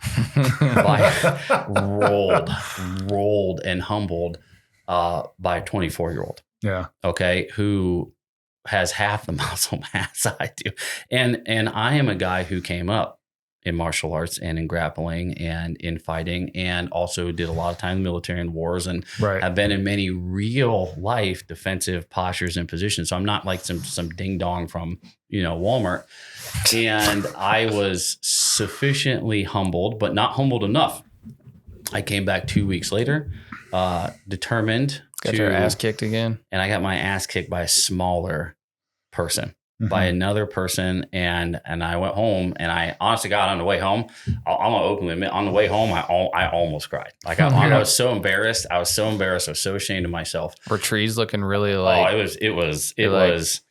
Like I didn't want to talk to my wife. I didn't want to. I was like he put you in a corner almost. If Tim would have been in the back seat, I would have taken the tea. I would have taken it. I would have been like, give it to me, Tim. I failed. Yeah. I failed my wife. I failed my God. I failed my country. I failed my family. I was like, Tim, give me the tea, bro. Hit me up with it. Full dose. So this is the problem when it comes to prepping. Almost all preppers won't admit that they suck at everything. Yeah. I struggled with making that rotation, and every day I'm like, yeah. A month ago, I was finishing. I can't remember I'm about to say this. Say it. A month ago, I'm with my wife finishing a cookbook on artisanal breads. Okay, I can't believe you said that. Yeah, I knew that was coming. I knew it was coming. That we're writing together, and we did desserts 6 months ago, and so we've been. Wait a minute, hold on. We're developing our own cookbook series. You're an author of cookbooks. Not an author. It's just written on Word document, and in sleeves. It's a private book? Yeah, it's a private. It's not on sale yet? It's not on sale yet. Yeah, it's not on sale yet. Coming soon. But most of everything in the books, I will make copies if you want some. Yeah. But most everything in the book is stuff that you can reasonably easily source, but also is as holistic as possible, realistically holistic, because holistic gets to a point where you can't access it. Is this geared towards preppers, or is this more of just like a general, like it's kind of like homesteading style? It sounds like a depression cookbook. Depression cookbook? That might be a bit of an exaggeration. It is geared towards preppers, but more importantly, geared towards the reduction of inflammatory food causing issues, reduction in celiacs, Crohn's, improvement of just health. A more natural way of making things per se. It is super easy to unrealistically try to achieve food improvement. So there's no GMOs and stuff in it, is what you're saying. Yeah, but I also kind of go into like how to. I don't go into how to harvest your own grain, but I go into how to access harvested grain and grind your own mills and do this thing where you can get stuff like that, because you're not going to go harvest your own grain. Step one, harvest grain. Shit, exactly. It's like, well, where do you get the grain to harvest? So, but before I could do that, I had to swallow massive deficiencies in that knowledge base. And so, I finished this cookbook on artisanal breads, even though I come up with 2 more things I want to put in there now. And then I had to walk past the mirror and go, yeah, but you're so stupid about 90 other things. And if this happened to your wife, you are powerless to do anything about it. And I'm like, oh, right. But also though, you understand that you don't know everything. And yeah, which eats me alive most of the time. But yes. Yeah. No. But what I mean by that is like you're willing to put the effort into learning new skills and other things of that sort. In order to help yourself and your family, where some other people might just be like, I know this is it. Nobody can tell me any different. Or if I don't know it, I'll watch a YouTube video. Or if I don't know it, when the exact time I need to know it, I'll watch a YouTube video. I've gotten better at that. When I was younger, I was insufferably arrogant. Yeah. About I know how to do this. I'm the best shooter. I'm the best grappler. I'm the best yada yada yada.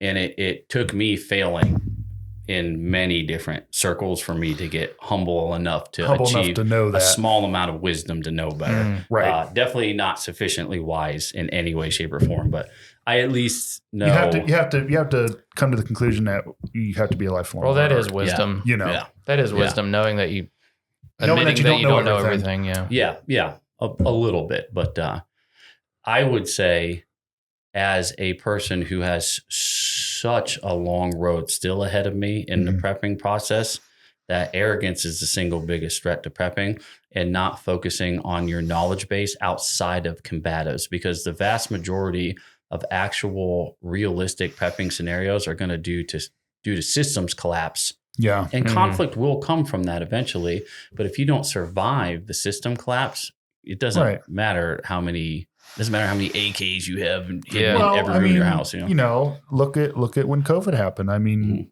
shelves were gone with stuff. You couldn't get stuff. Everybody started freaking out. Yeah. And it's like, whoa. It's like if everybody would just like pump the brakes and, follow something along the lines of like one of the books you have of how to do your own, be self-sufficient to some extent. Yes. To let the system reset and kind of replenish the supplies, then it wouldn't be a constant, oh my gosh, there's nothing in the stores, you know. COVID is a perfect example of that, because anybody who had the function in certain, and here's where I'm going to parse some words for you, for your benefit. Yeah. Anybody who had the function within certain systems or functions realized that almost immediately secondary markets established themselves for a great deal of things during COVID, from real capitalism took over. Medications, ammunition, free market, or valid vaccination credentials, or other things that took place. Secondary markets popped up all over the place. And this is one of the best examples of humans being humans. Okay. And the people that were able to do that were the people who prepped. And I remember in a week's time, I probably took over 35 calls of friends and family members. Dustin was like, I told y'all motherfuckers. Yeah. Who were terrified. I'm gonna lose my job. Oh, now you're into prepping? Yeah. I'm gonna get fired. I have less than a week's worth of money in my bank account. If I can't miss another car payment, and they're gonna fire me unless I get the, and again, this isn't a pro or anti-vaccine state. Right. That's not my argument. It's definitely anti. Yeah, yeah, but that's a different conversation. But this is just, if you don't, we will terminate you. And then over the next 6 months, I watched several friends and family legitimately lose their jobs over not getting a vaccine. And they couldn't do anything. I mean, I personally, and I'm not going to drop his name, I personally know a guy who's making $138,000 a year, and then 3 months later had to go get a job at Night Stock at Walmart in Ontario, making like $32,000 a year, and lost half of all of his assets on earth, and didn't know what to do, and sold his house, and his whole entire life fell apart, and is in the rebuilding process now, and has got back into the original tech industry that he was in previously, but not in the same capacity. So people like to say this won't happen. It's happened in this decade. It's happened in this 5 year. It's happened in our lifetime. Yeah, exactly. It's at least it's kind of those things like, hey, this is like a pretest. Yeah. And I'm not, and I hope nothing else does happen. I'm not what, but know, it's like, okay, well, what did we learn? As long as we keep bombing other countries, it shouldn't happen. We got to put them Salisbury steak on. I don't know if I told you recently, but I am back in to the military industrial complex. I am bought back in. Which side of it are you back Lockheed into? Martin. Okay, so you're okay, I got you. Yeah. I got you. Because I woke up one day and I was like, you know what? I might pose as this libertarian guy, but I am really thankful that these bombers are securing the petrodollar so my family can live in peace. Yeah. So thank you, Lockheed Martin, Boeing. Deep down, I actually... Sponsorships accepted. I should have taken all the money I was messing around with in COVID with the Robinhood app and day trading. I should have put it all in the military industrial complex, because the house always wins. Mm-hmm. And we're back, baby. That's all I'm saying. So, yeah, I just wanted to say that. I feel better now that it's like completely off my chest. If you're looking for an investment, other than the global military industrial complex, invest it in the global surveillance industry. Easy. Oracle Palantir. and Palantir. Yep. There you go. Oracle and Palantir. I was going to bring that up when we were talking about gods and stuff, because is it Peter Thiel? That's the guy. He is one of the guys who does talk about. Yeah. Well, isn't Peter from PayPal? He's from the original PayPal. What are that, 8 or 10 that made his millions or billions there? Elon Musk. It's him and whatever. He was talking about. He's the AI guy. Whatever. Yeah.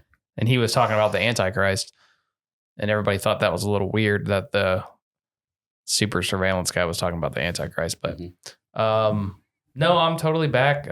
There's no way to fight the system. We're not going to repeal the Patriot Act. They're going to spy on us. So we're just going to build. The Patriot Act was just the cornerstone for a 100-story superstructure. Dancing Israelis, all of it. Yeah. There's no fighting it. So it's equal to down with Building 7. I always say poke in the eye. We're talking about B-2 bombers. Anyway, sorry. I mean, B-2's yesterday's tech. We really need to pay more taxes to start drone armies. The B-3s, yeah. Our stealths are not sufficiently stealth like, enough. You know how much I hate that we bomb other countries, but have you ever just like looked up at one flying over and you're like, hell yeah. Super American. Yeah. Yeah. I mean, I think that I just see any sort of aircraft. I love aircraft. I just look up and I'm like, they go right over my house. I'm like, hey, there's a single prop. Yeah. I love the military industrial complex, the only business that can drop bombs in the ocean and still make money from them. Yeah. So some good structures to consider building your house with are any structures that are IR reflective, electromagnetically spectrum reflective or absorbent and grounded. You know, consider exterior lead paints, metal sidings, and consider, adding increased grounds to your house. You say lead paint for shielding? Exterior. Exterior. So you're not inhaling it on the interior. Okay. Inside, so, because I also like airplanes, and those have nothing to do with each other. Or vans or trucks parked outside of your house that the government's totally okay with you owning. Are you stepping away from libertarianism just a little bit? Because what I realized? I never could hard R libertarian. I could only little R libertarian because there's too much. Worse than that. It's worse. Hard worse. R? Yeah, like it's full hard retard? R. Yeah, because every time I start espousing common sense libertarian ideas, open borders, some FUD or some Gen Z comes in there. It's like, I want to smoke weed with my butt, and I want. There's no reason 8-year-olds shouldn't be building our fucking roads. Yeah, it'd be cheaper. The children do let the Mexican for the babies. Yeah, I'm just like, oh, you are. Well, I every day I can't decide who I hate. I don't affiliate with any. Yeah, defined. It's silly to be neutral. So yeah, it's exactly. Yeah, I can't. The Switzerland. Yeah, just like the left has allowed socialism and communism and all these ding dongs to completely come in and destroy them from within, and they are not a party anymore. The Libertarian Party. Well, they protest with and like they invite Antifa to their anti-war parties. Yes. So that kind of thing. There is no Libertarian Party. There was a Libertarian Party, but now it's just anarchist. The Libertarian Party is just anarchists who are like, buy my book on libertarianism and support capitalism by fucking capitalism. Smoke weed with your butt and fuck the schools. Like this. Yeah, that's. Yeah. Well, I found the problem with letting everybody do what they want is they start doing whatever they want. Human nature has because human nature takes over, exactly. And then there's no moral code in which people are. Yeah, living it's like we talked earlier. Yeah, it's just like a mask, like you said, to put on to. Yeah, just do whatever. I made this joke the other day that when they were talking about voting to legalize recreational marijuana in the state of Ohio, the libertarian side of me, who believes that you should be able to enrich uranium in your basement as long as you have the proper shielding in place. Yeah. I've said this before, and you're not hurting me. We're good. I was like, yeah, legalize recreational marijuana. And now I can't go buy Fruit Loops without getting high like Snoop Dogg because it's getting blown in my face everywhere I go. So human decency was always the problem. And though I ethically struggle against legislating against the lack of human decency, it does seem to be the issue with everything. I myself I don't smoke weed, whatever, but if I did, I would do it at home, on my porch, or in my yard. I would not go. You know how many times you smell it even sitting in your car at a stoplight? Absolutely. And you're sitting there waiting for a light to turn. You got 2 or 3 cars ahead of you. And it's like, what does that smell? Oh, wait, that's weed. Okay. Yeah, thank you for And- taking my choice away from So what my kids. exactly. Yeah, So exactly. now The kid I get pickup to line. inhale it during, through my car's, HVAC Intake system. Yep. And now it's coming into me. Yeah. And like I said, I was the first person in line, legalize it, and I had to be careful getting older. I don't know if this is wisdom or No, if Bill it's, O'Reilly's working his way into you. don't you dare. I don't know if there's wisdom or just anger from so many failed attempts of wanting something to work the right way and it failing. It could also just be that. But like if you were to sit me down and make me pin down my principles on many things, like if you was like, do you want to legalize prostitution? I'm like, yes. But I also think we should take care of those human beings. We should have, if they should have an LLC. They should have health insurance. Yeah, that's what I say. Yeah. And I should be able to say, okay, Tina, there should be a market establishment on that where I can pick the ones that are the least used this month. Whatever. I should be able to know. I should see their stats. I should be able to look up cards on them that says, okay, Tina's batting 400 this year. Whatever. This is how I feel about that. But again, like with marijuana, in practical application, if you legalize it, what you will just see is horribly drugged out, physically abused women, just blown out, destroyed, beat, bleeding to death on a curb outside of a Kroger's. That's what will actually happen. Yeah. So now you have to say, keep it illegal. You have to legislate against human choice because you know that human behavior will ruin. Because humans' free will is always going to be in excess. If every human decency. That's why we have laws, because if everybody had the same morality of, like, let's say most of our founding fathers, Christians, followed like the 10 commandments, then we would need very little laws. Yeah. So well, that's back when the country was made, though. That's what it was all founded upon. Well, because the moral decency. Morals have to come from somewhere. People who say that they're, like, I understand there's people that aren't religious and they say they're just good people. That comes from somewhere. As much as they want to say it's not religion. Yeah, it is. It's religion. Morals, like, whoever taught them those morals, we're doing it from a place of religion. Yes. Morals come from religion. Yeah. Morals do not come from the absence of a belief structure. Yeah. Because if you don't believe anything, you don't believe there's a reason to anything. Because I've asked people, like, what's stopping you from murdering people? Well, I'm not a bad person. Like, what's actually stopping you? You know what I mean? Where people run into the potholes you'll hear a lot of people make the argument, morals don't come from religion. Yes, they do. 100%. Because you lack the ability to rationalize the isolation of good versus bad morals. All morals come from religion. 100%. Also, bad morals come from religions as well. There are moral values in religions that say that you can rape a 3-year-old. Okay. And that's completely kosher would be a good term to describe that. And that there's absolutely nothing against that in the midrash at all. There are religions that are totally cool with that. Yeah. Right. And then there are religions that have a moral value that you could ascribe to that you would say is better. It says, hey, maybe don't rape 3-year-old girls. In fact, protect them and feed them and take care of them and don't do these horrible things to them. So there's a moral value you can ascribe to because one feels right, one feels wrong, whatever.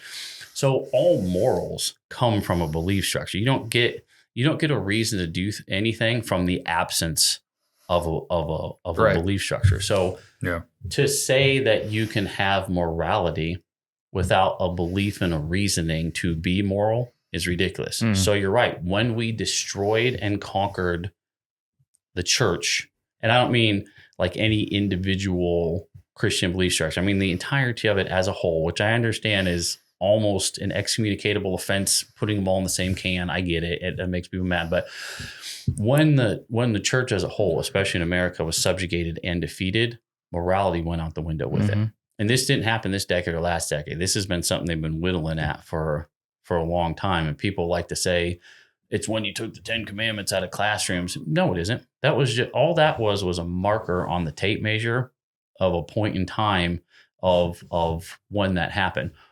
When we started letting socialists indoctrinate our children in the 70s and in the 60s, that was infinitely worse than when we took the 10 commandments out of when we started telling children that you are God though we didn't directly say that, we implied it with many actions, many different belief structures, and that all of you can be something that whatever you're feeling is your reality. Yes, that's what's real. And you can choose to be something that does not function well within the larger mechanism that benefits the whole of humanity. When we started preaching that to the children, that was infinitely worse than taking the 10 Commandments off the wall. Yeah. And then on top of that, when systems of morality tried to fight back against that, we went, nope, separation of church and state. Mm-hmm. You can only, if you believe in our church, you can worship in the school. But if you believe in the God church, you can't worship in the school. But if you worship at the political altar, then you can pray here, worship here, learn here, read here, do whatever you want. So the tax-funded public education system became nothing more than a politically religious indoctrination. So there's no separation of church and state. It's just a different religion, in the church and schools anymore. That's what did it. And now you'll turn somebody out with a college education, sometimes 18 years of school under their belt, zero morality. It's like, hey, it's cool that you're a doctor.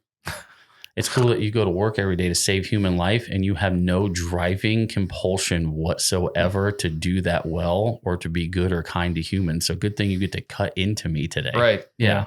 That's a good point. Or be a cop or be a teacher or a doctor. Do you think some of that is taught nowadays in the schools of not caring or of not like having, I mean, obviously that moral code or that, the decency, directly taught, or it's almost like taught out of you, or, it's like you're made to not think that because you have to do this job and that's all you do. And you don't have time for emotions. Yeah. That's all your feelings or to feel like a human in this job. Yeah. Don't XYZ. Don't start a family. You can start a family in your 40s or something, maybe, but I feel your job defines you. So you need to go do that. This is a personal belief and it's not ascribed from anything and nobody else has to believe. But I personally believe that the human mind, which is different with everybody, has a finite amount of room that it can believe or experience or feel any given thing.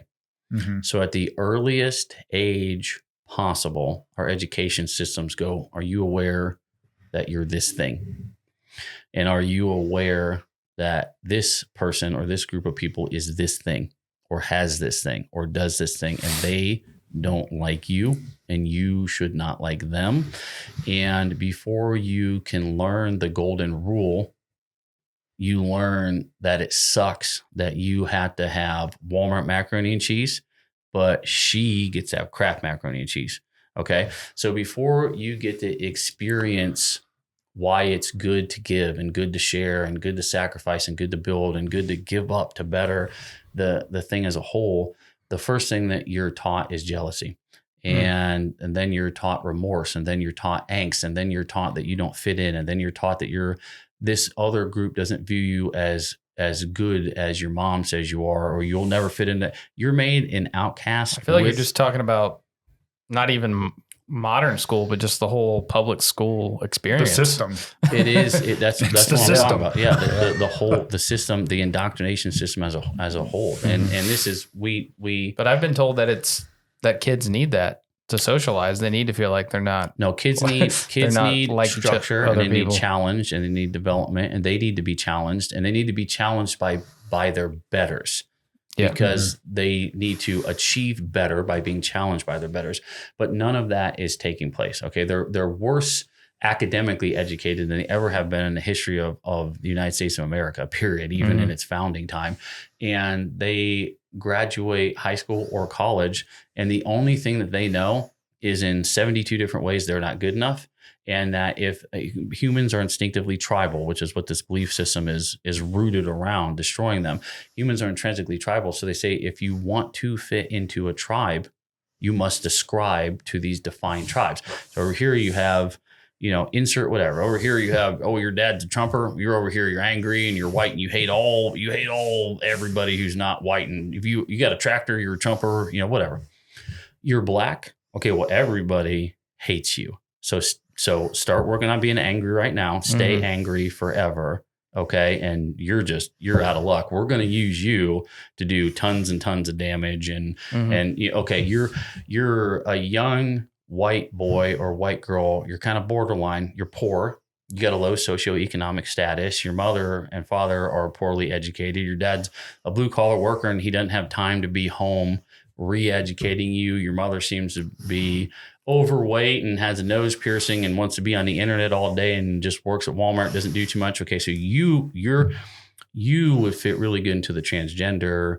Nobody's going to challenge us at your home. So let's start shooing you over here. And it doesn't matter. Everybody's going to hear this and go, well, you hate transgenders or blacks. It has nothing to do with any of that. You're all separated. You're all separated into 170 different groups before you even hit third grade. The caste system is worse than it's ever been in our education systems. And then you graduate.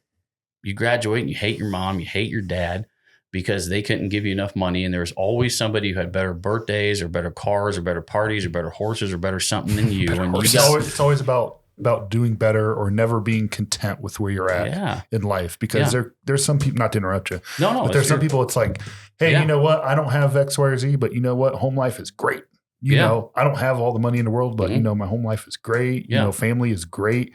And then you see the people that have a lot of money and they look it, but they're miserable. Yeah. They are so miserable with their life because they don't have what the person with lesser, quote unquote, lesser has, and they don't understand it. So then they hate that person. It's more effective than it ever has been. I didn't grow up rich, and I certainly did not grow up poor. We had food on the table and we had everything we needed. And all things considered on paper, we were blessed beyond recognition. Nothing to complain about. But we also weren't on a telephone, and everyone's like, well, you make that old person argument. No, these systems are what constantly realign you towards the angst and the frustration and the anger and the I'm not good. If I had a smartphone when I was 8 years old, for somebody to tell me that my Salvation Army Nikes made me a piece of shit, I would have felt like a piece of shit at 9 years old. I didn't know any better. I was like, I got Nikes from the Salvation Army. These are awesome. They're clean. My dad helped me clean them. It was an awesome life lesson. He taught me to be frugal.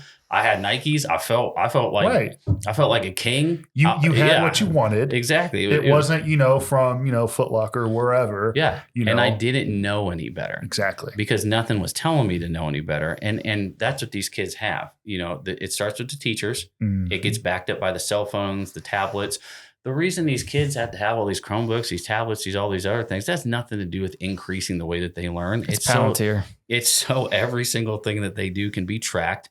They're mass advertised. Their human profile is built out from the time they're big enough to breathe and stomp a button on kids' YouTube.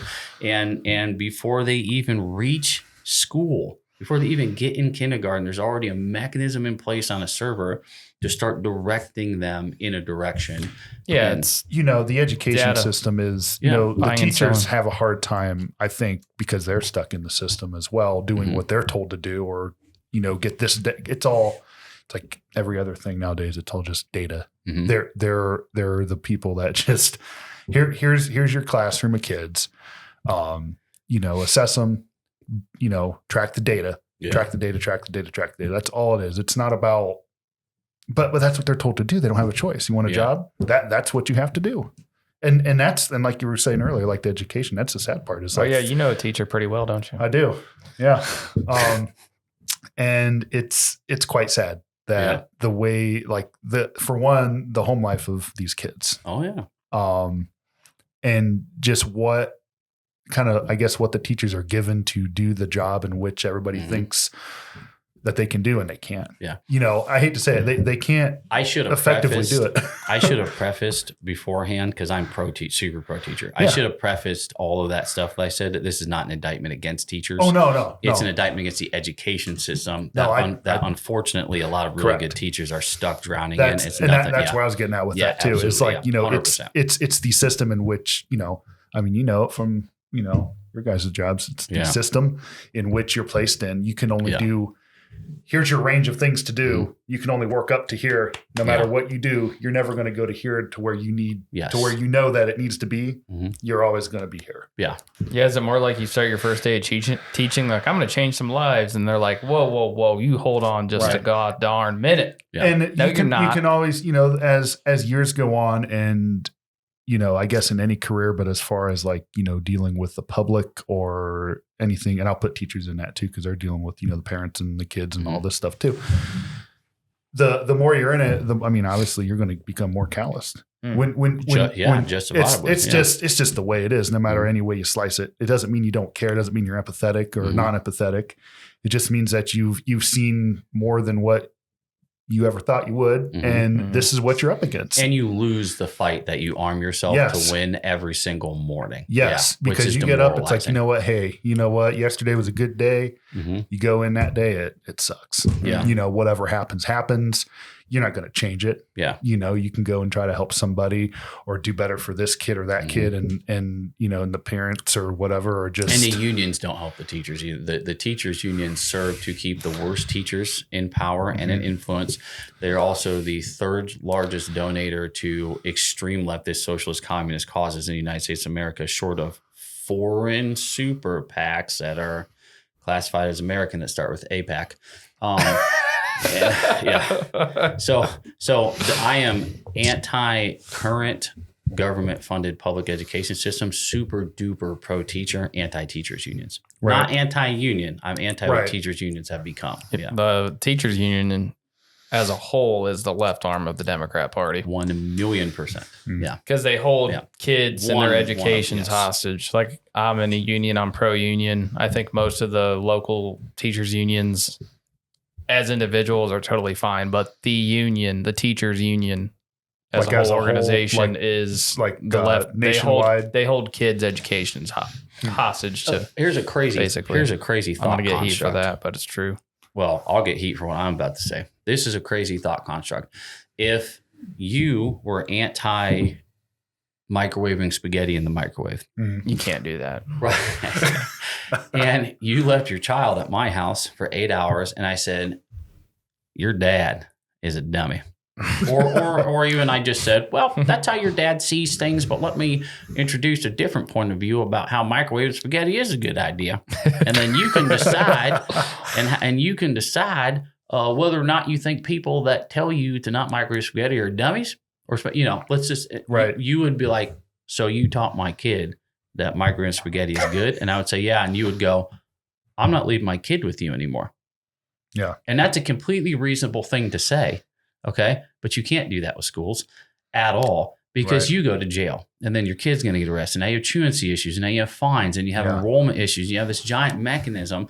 The public school system is the only thing that's allowed to legally kidnap your children, teach them whatever they want. You can't do a single thing about it other than pull your kids out of it and be completely underfunded and disenfranchised and have no access to any resources. Yes, absolutely. And it's if you were to make that argument against any other person, what you're at the end of the day saying is, I'm not allowed to stop this person who takes my kid from me every day against my will, that I don't know at all. This is not a friend of mine. It's not a person I trust. I don't know this person at all. He works for the government. He takes my kids 8 hours a day, teaches them anything that he wants to teach, and I don't like a lot of it. And he tells them that I'm wrong, that they shouldn't listen to me. If it were any other person other than a teacher or a school system, people would go, that's insane. Call the cops. Why are you taking your kid? And everybody else would be completely reasonable with that. But when you're like, no, it's a school teacher, they go, what are you fucking retarded? Your kid's got to go to school. You want your kid to be stupid? Yeah. That's the problem with that whole entire, and every person has been manipulated into seeing that way. So your kid, and I'm not saying that kids don't learn some valuable things at school. Right. I learned some valuable things at school. I would say 80% of everything I learned at school has been completely useless to me. But I did learn some valuable things at school, mostly social development, you know. Oh, yeah. Interaction, stuff like that. Yeah, and I think it also depends on the teacher that's trying, like, for sure, like we said, that's trying to instill. And there are great teachers. There's wonderful teachers, amazing teachers. Yeah. Eventually, those good teachers get burnt out. Destroyed. And that's they get destroyed. Thing. Yeah. They get burnt out. Yeah. And then the system is not designed to support good human beings that actually want to functionally and well-roundedly develop the mind of a child. Yes. They are designed to say, listen, teacher, you will be a round peg that fits in a round hole, or we will bastardize you and beat you to death until you quit. So the teacher either becomes a round peg that fits in a round hole and stops being a star, or they beat them to death until they give up. That's what happens. And good people, and that's the system's antibody response. That's the system's immune response kicking in to making sure that you that you don't ever come in and successfully improve or change the system. And it's enforced by the government's insane ability to punitively punish you in a million ways for standing up for a teacher or defending what your kid learns. And it's funded by the teachers unions that steal a big chunk of the teachers' paychecks and use it to fund socialist, communist. Forced conformity. Yeah, it's absolutely. You know, it's like, hey, this is what you're doing. Mm-hmm. Don't do it. Yeah. If COVID taught anybody anything, it's when all these parents started paying attention because the teachers were like, hey, you're going to be at home in your house and I'm going to be watching you through your computers and your tablets and also this webcam, and you'll be doing all these things. And all these moms and dads started paying attention to like, what are you saying to my kid? They started going to school board meetings and then getting arrested. Then they were right-wing extremists for going to school. Going on government lists for going, hey, I noticed you were telling my son something that's completely antithetical to my belief structure, like he can change his penis into a vagina. Yeah, apologize to your whole class right now before we start the day for being white. Yeah, that happened. Yeah, apologize. Yeah, exactly. So I noticed you're telling, I don't agree with that. And they're like, oh, so you're a terrorist? Okay, so we're going to put you on a list and we're going to have the sheriff, the elected sheriff of our counties, remove you from these proceedings. And you are officially trespassed from our government property that your taxes pay for. And everybody was like, yeah, this seems completely rational to me. So let's just keep doing this. And that's bananas. That's a. I went too far into that. I shouldn't have gotten so far into that can. But yeah, there are good teachers. No, and I love them. And I had good teachers growing up. And I wish there was 10,000 billion more good teachers. But again, I see this as a failure of fathers and men, because we should be storming schools and we should be men and fathers and grandfathers and peacefully. When I say storming, I don't mean like, I mean, we should be going to school board meetings and we should be calling out pedophiles and we should be calling out dirtbags and socialists and communists. And we should be enacting legislature and we should be holding to task law enforcement officials, and we should be removing dirtbags from school boards and from schools. And we should be in placing decent people again in schools. Yeah. Right. That's not the task of women. That's the task of men. But fortunately, I should say, God bless our women who in massive numbers are outperforming men in that capacity of improving schools where they can be improved. For some reason, American men seem to be very detached from that process. But God bless the women who are not, who are in a much larger scale all across the country, going toe to toe with PTA boards and school boards. So ferocious moms for sure. Yeah, thank God for them. Seriously, honest to God. Mm-hmm. Yeah. Well, homies, we're going on 2 hours. I can talk all day. I'm not going to talk about property taxes because Dustin that's a whole grab another hour, but maybe next time. 2. Yeah. So thank you guys for coming to talk. Absolutely. Learn how to make bread. I've enjoyed it. Learn how to make bread. Artisan bread. Yeah. Any bread. Just honestly learn how to cook and learn how your car works. Yeah. And know what type of oil your car takes. Life's like a sandwich. No matter which way you flip it, bread comes first. Yeah. Unless you have an open face sandwich. Yeah, that's true. Do we get a cool outro? Yeah, sure. You want one? Yeah. Yeah. Insert outro. So, how about a word of advice for everybody? Look into that camera and give a word of advice to young men. How's that sound? Oh, to young men? Yeah. Ooh. Man, when you get older, you will realize that you are the sum total of all of your failures. All right, never mind. With youth comes arrogance, and the best form of self-correction you could do as a young person is realizing that you could never know enough and start working on everything you don't know as early as humanly possible in your life. That's it. That's the best piece of advice. That's pretty good. It was harsh at first, but it was good. Yeah. I like it. Your turn. Oh, gosh. I don't know if I can top that. What, the best advice for young? Yeah, look in the camera and give the best advice for young men.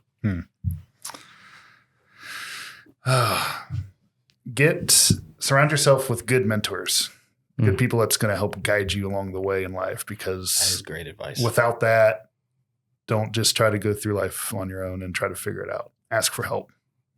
That's better advice than my advice, actually. Yeah. I've been bad at that too. Don't smoke crack. There you go. That's another good one. All right. See you, everybody.